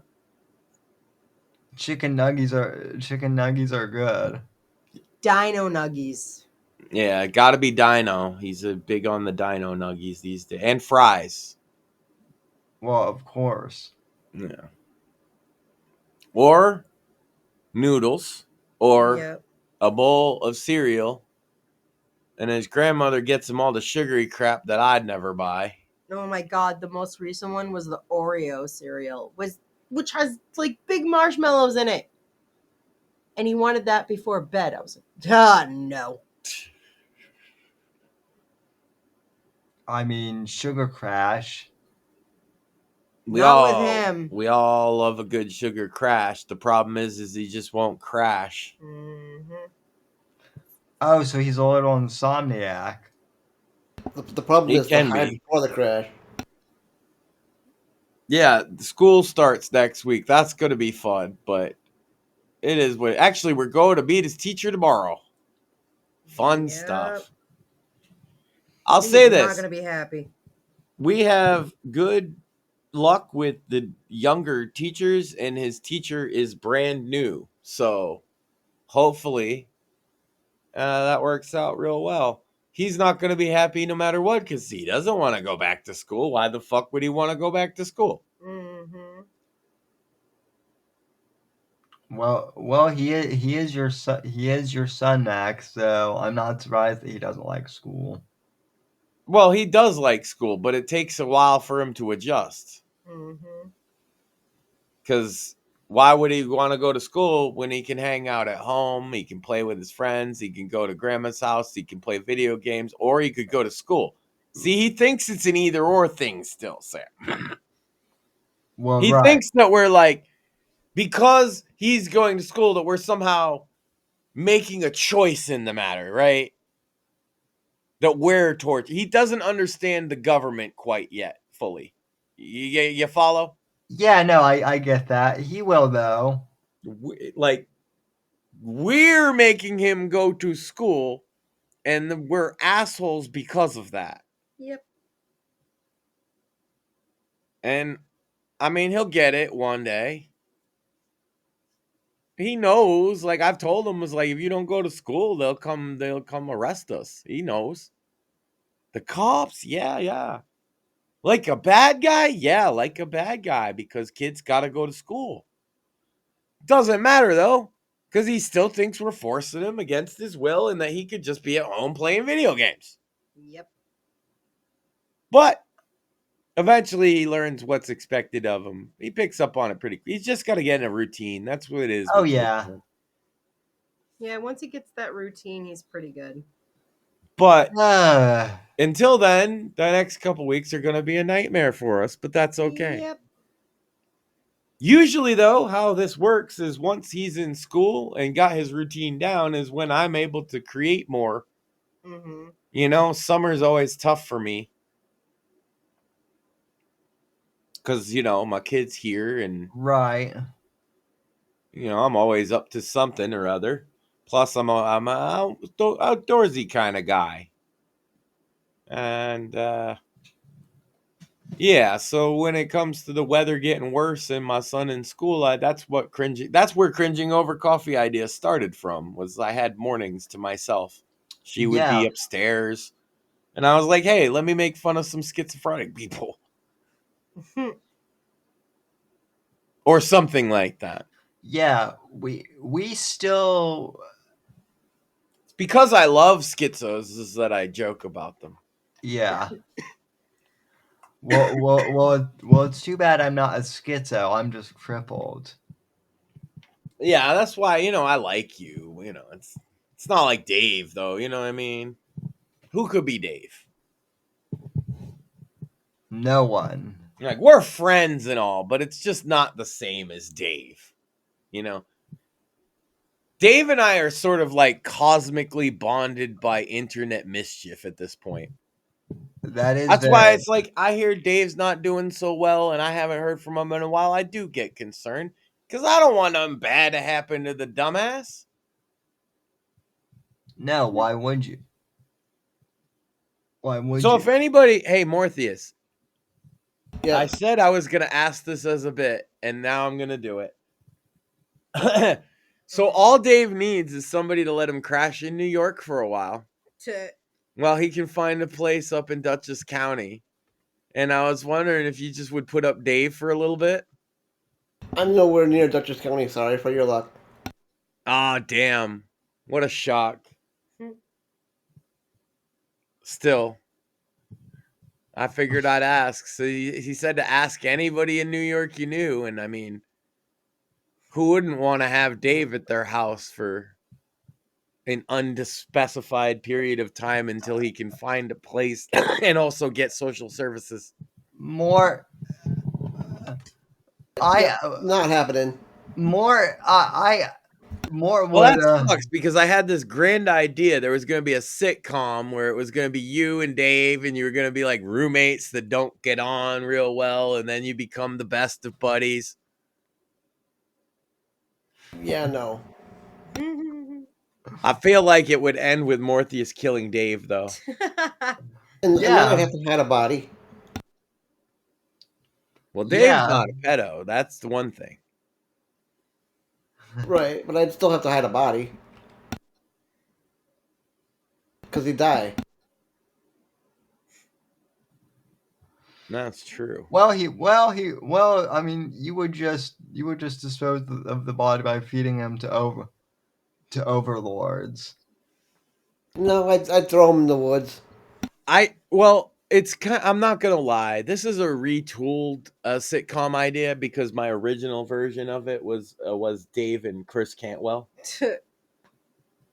They're buddies, but they don't get along. So Dave's retarded. Cantwell thinks he's the smartest guy in the world. I'm a subbing. I wouldn't force. Now come on, Max. I wouldn't force Dave on. I wouldn't force Cantwell on Dave. That just seems cruel and unusual. It's not as far as I thought it was, but still, I'm not nowhere near Dutchess County. It's not like Chris hasn't dealt with Dave before. Yeah. I mean, Dave used to call into his show, and my God, Chris They'd would have try deep oh my God. philosophical conversations, Sam. That's why I think it's so funny. But if it was like two schizos having the conversation. Yeah, well, there were just two people talking past each other, essentially. Mhm. It's Yeah. great. It's the funniest shit ever. See, you and Dave works in some way because you're really nice and he's a mega asshole. Yeah, But in another way, it Dave may doesn't not be a work. pedo, but I couldn't deal with schizo that much. Yeah, see, it works better with Morpheus simply because he couldn't deal with fucking Dave. Mhm. Like, you could tell, like, he would legitimately start getting pissed very quickly. What does the pineapple taste like? I would love to help Dave with his drink reviews. That's my favorite thing he does. I would give Dave forks to put in sockets. Then he'd ask why they're upside Well, one more. He would complain about your sockets being upside down, though. I'm good with Exactly, that. that's what I just said. Ooh, a spider. And he could fix the sockets with the fork. I just love the ooh, a spider. That's the best part of that whole video. Oh, see, I would genuinely be sad if something had happened to Dave, and I'm glad to hear he's okay and to announce to everybody that he's okay, but he needs you to send him money to tune up his car, and also he needs a place to stay near Dutchess County, and also like $30,000 to move his stuff. More, and I I. help him fuck Debbie again. See, Yeah, Max, because that's where your plan falls apart. You send Dave to me, then things would happen to Dave.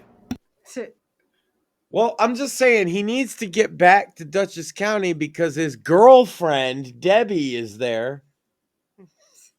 Well, then maybe Debbie should take him in.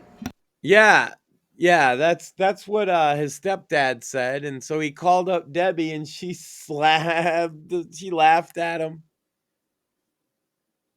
And he said, maybe Debbie's not your fucking girlfriend, huh, Dave? And so Dave's been asked begging anybody to stay in New York.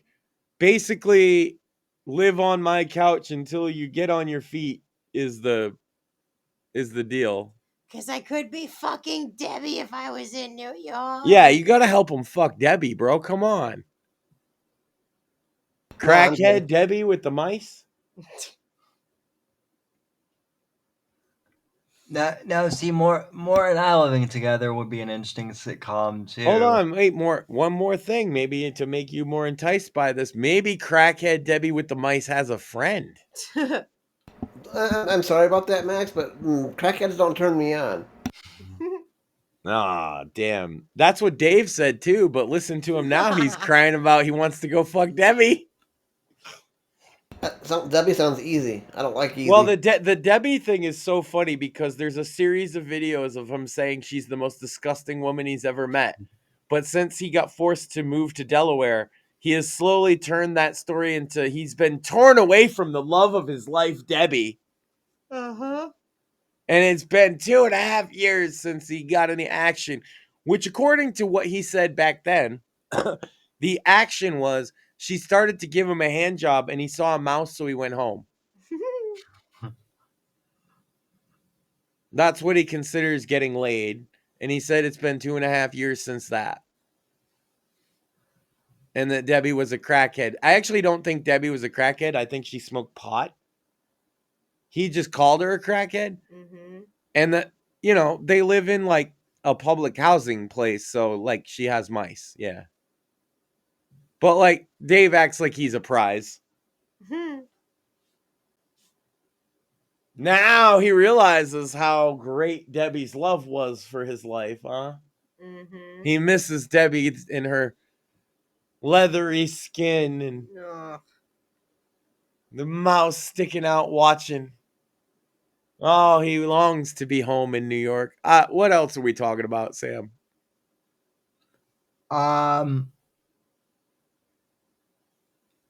Well, we've been going on for like 3 hours. Debbie. Just Dave's letters from exile. I was thinking like I think a Morton Sam sitcom would be better than a Morton Dave. I agree. Nah, you guys are too agreeable with each other. You I need a third That that's that like chaotic. Sam, I mean Max, that stuff changes when you live together. I mean, maybe, but I still feel Because like you there tend to needs a. get on each other's nerves. You guys are more a Three's Company setup than a duo, though. That's all I'm saying. And for that very reason, because you guys get on each other. I've been sitting here in between you guys. I'm literally in between you right now for years. I know you get snippy. You get snippy on here. You get your shots in on both of us all the time. I could see how that would escalate. I'm just saying it shouldn't be me though, because that's too obvious, because that's the same dynamic as here. The sitcom with you guys, oh my God, and it's a nerdy goth chick. Oh God. Yeah, it's a hot, nerdy goth chick who's completely oblivious to both of their advances. Yes, and more and I would constantly be fighting. Goddamn right.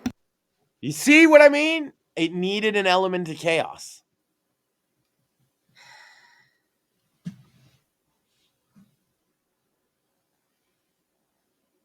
Yeah. That's what I'm good for. Chaos. More and I would be cripple fighting constantly. You want us to work? Give us a hot goth chick. That's right. But she's not like, it's not that she's not into either one of you. She's just oblivious. Right. Of course. You're face palming because you know the show idea is good, not because it's bad. She's not face. Oh, they can't see. Never mind. She's not face palming, Sam. I can see it in my mind. Ow! I can see your face palming in my mind, Max.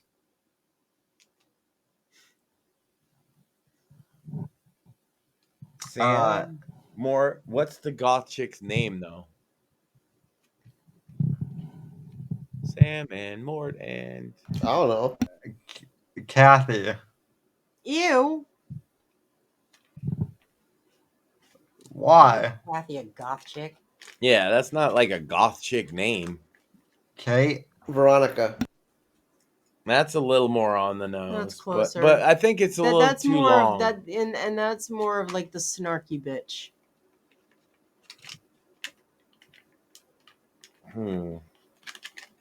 I don't know. I'll put some thought into this. I'll come up with like I don't want to say my idea. You have an idea? I don't want to say it. Oh, okay. Well, you don't have to say it. Because you'll take it and use it.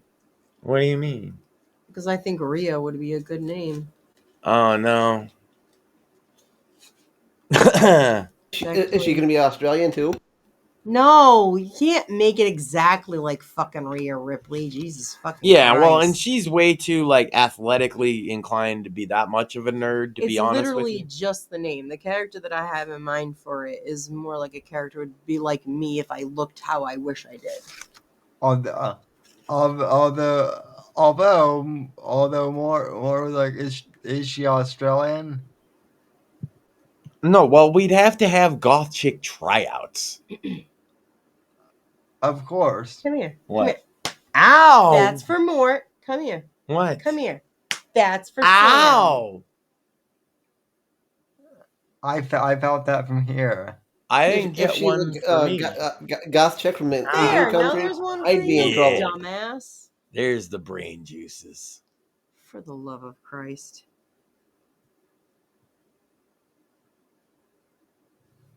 Okay. New premise. You guys, recruits in the army, and you're getting shipped off to World War III. The Cripple Brigade is on its way. We'll soup your wheelchairs up with guns. And you have a robot friend. Well,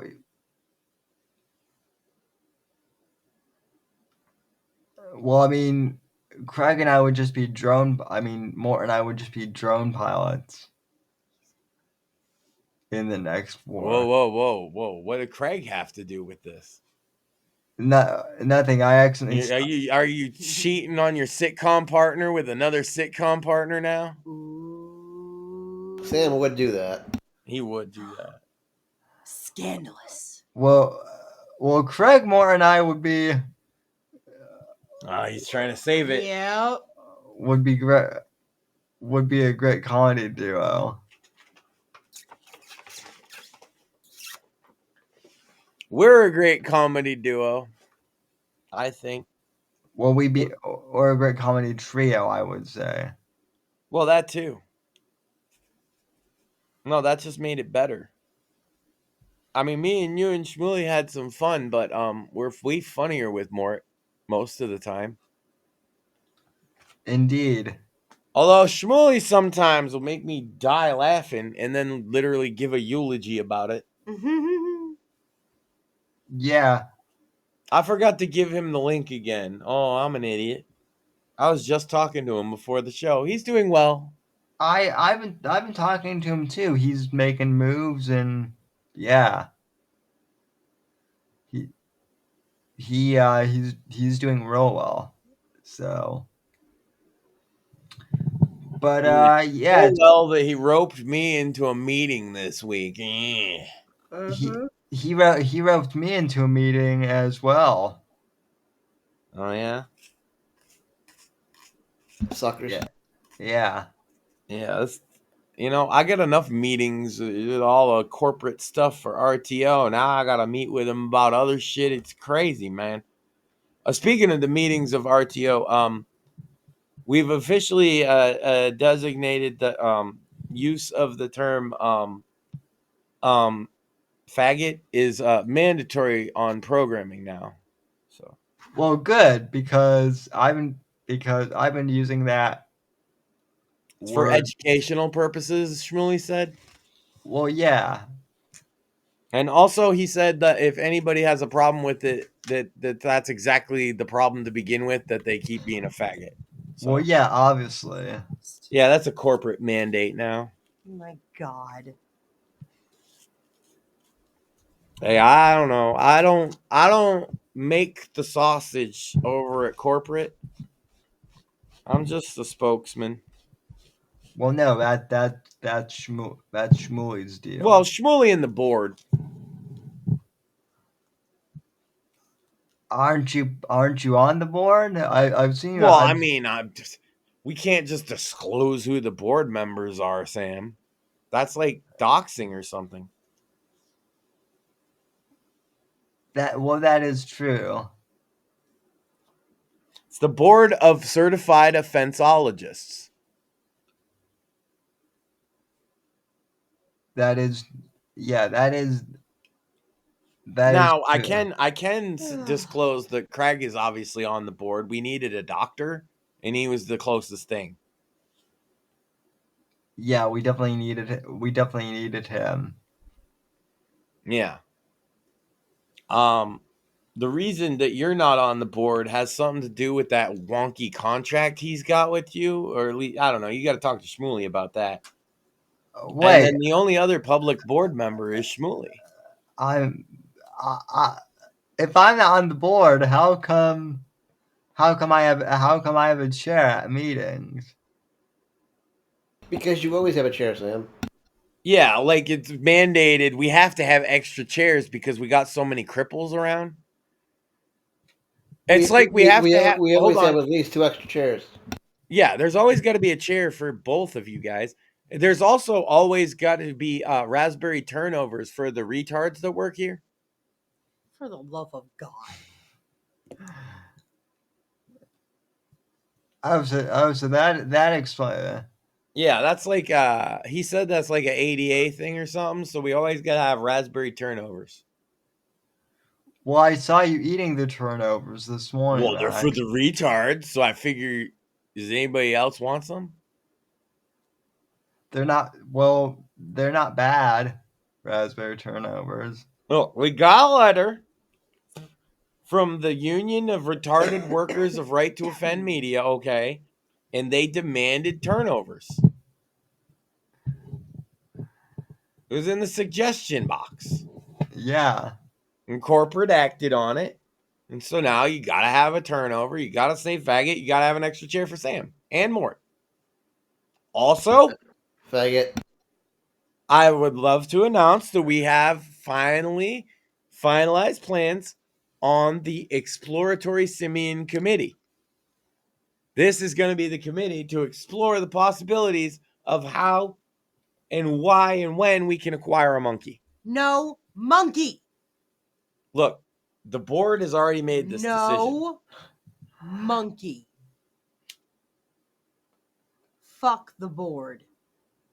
No monkey. Look, they're just having an exploratory commission. Fuck the board. No monkey. Never let me have a monkey! Duh. Are you just realizing that? No! Well, then maybe you're not as retarded as I thought, but still. Been bothering me for years. He needs a hug, not a monkey. Yeah, a monkey hug. Ow! See, a monkey would have just given the hug. You want another one? Yes. Oh, yeah. Here's the brain juices again. You are fucking special. Special ed. So what else we got, Sam? Really not much else. What's going on with Bits and Bones this week? More.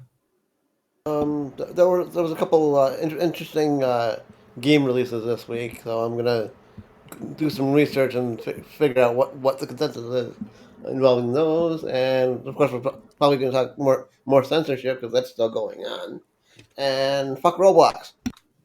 Yo, I know that they've been some of the pred activity in Roblox is dying down organically because they got the microscope on them.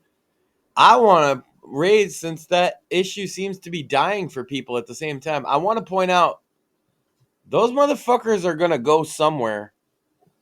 Yep. Yeah. So if you're a parent, keep the pressure on. if you're a parent, keep your eye out. They might be in a different game. They might invade your kid's game. Just know what your kids are into, man. Yeah, I was thinking they would probably, if they're not on Roblox, they would probably go to Fortnite because I've heard. No, that's the thing, man. You can't do the things that they were doing in Roblox in pretty much any other game. Oh. Like some of the specific things, like the Meep City had like custom genital avatars. You can't put that in other games. They'll take it out and they'll ban you, right? They didn't ban this shit for 8 years, Sam. Damn. No other game lets you put that level of shit in it. Like VR chat's almost as bad, but not quite. Roblox was the worst, and that's what the reason is. All the pedos knew it. They all told each other. What do you think? They don't talk? They all knew it. They spread it amongst the channels they communicate with in their little forums and their dark web shit, and they said Roblox is the game with no moderation. And then what you get is an actual problem. That's why your game needs to be moderated, not just their game, but all of them. If you're offering a game to children, you need to be able to at least show some level of we're trying to not have predators engage with your child. Protect the children, legitimately. If you're not doing that, then fuck the fuck off. And so I do think a lot of these people are going to have a hard time finding a new game to operate in that gives them the freedom that Roblox did, and good. Yeah. I've even checked, I mentioned the comparison with Meta Worlds a lot, right? I've even been checking in Meta Worlds to see there's nothing like public shower simulators or anything like that. No. Meta would ban that in a heartbeat, bro. So would Microsoft on Minecraft. We know for a fact other company in Fortnite too. They ban lewd content for sure. And when you build a game, you actually have to get approved by the company. Roblox didn't have that. Which is fucking stupid. They considered your game on your server a private business run by children and anonymous people. And they wonder why it went so crazy. But we have spent more than enough hours on Roblox. I just wanted to get that in, the point of, even if the Roblox problem goes away, if you're a parent, you still got to keep an eye out. There's bad people out there. Oh, most definitely. And they have to go somewhere, unfortunately. Yeah. But anyway, I think that'll do it for tonight. Hold on. What do we got for making them sandwiches? Or yeah, you're gonna sit there and kiss my ass for some of the show, and then you're gonna forget to let me talk about my show. Skip to the promo. Oh no! What's the matter, Sammy? What's going on with the sandwich makers? Because we're such promo professionals here, he doesn't skip his own promo sometimes. You're gonna shut up now? Nope. Yeah. Thank you. So this Saturday on the Sandwich Makers, we're going to be going back to Maxine's mortuary and talking about something that I reported on a few years ago and found some new information about that's made me kind of excited. So also disgusted. Oh yes. So this Saturday on the Sandwich Makers broadcast, it is returned to Maxine's mortuary, McCamey Manor. Yep. So there's a lot that's happened with that since she did a show on it. She's just been made aware of, and she's got a lot to talk about with the McKinney Manor. McKinney, yeah, I always say it wrong. I don't know why. And a big shout out, by the way. It might even be a spoiler if somebody's got the time, but check out Reckless Ben, who did a lot of great research that we're gonna definitely cite in some of this. Yeah, if you do want to watch some of those videos, we are going to be watching some of them and commenting on them, because there's definitely a few that I know I have to watch that he made for this. I have to, and I'm looking forward to it, because the guy that runs that place is a evil incarnate, dude. So, not to spoil anything, but Reckless Ben on YouTube did a long-term investigation into McKinney Manor. He went there and did the thing himself. And we will definitely be watching that. So much information to go through his investigation that she thought it was worth a show, because she reported on it before. And so she's been taking notes, and she's kind of gassed up for this one, Sam. That's why she wanted to do her promo. Yeah. I was like actually waiting for you to, I had that all planned out in my head. And then you were like, that's it. And I was like, this motherfucker. I'm like, yep. But yeah, he forgets his. He literally will not mention the book until I make him sometimes. I know, but I had to give him shit. That's what I do. No, I appreciate it. So. But yeah, so that, and I'm probably gonna try to start streaming when my kid goes to school next week in the mornings again, if I can, to get something going. But we'll see. Might not happen next week, because it might be the first week of school is not very fun. Yeah. We still got to get some school shopping shit done. Oh my God, we're going to meet the teachers. This is great. Yeah. Well, it's been fun though, Sam. Glad I've been here. It has, but it's also been like 3 hours and 30 minutes. So yeah, man, I'm ready to head off. So yeah, thanks for tuning in, everyone. I am trying to get a couple guests lined up now that now it kind of summer's winding down and people are coming back from vacation. So the author interviews will continue once again. So I might have some non-author interviews that you might get excited about. I've been talking to as well that you don't even know about. Oh, color me intrigued, and they're always welcome here if you want. Yeah. I got some people I've been working on getting on the show as well. Yeah, sounds good. So lots more coming down the pike, ladies and gentlemen. So, but I'll be back Monday, and until then, take care. God bless, and thanks for tuning into the show. And we'll see you later. Bye. Oh my God, bye. The right to offend is not some pesky little part of freedom of speech that we have to put up with. It is the heart and soul and lungs of freedom of speech. It is the coursing lifeblood of human progress. It is the instigator of liberty and modernity and science and understanding. What a laughing stock today's student leaders are, that they can so casually dismiss the right to be offensive without realizing that their lovely, enlightened lives are the gift of individuals who gave offense. Offensiveness is not just something we have to begrudgingly accept.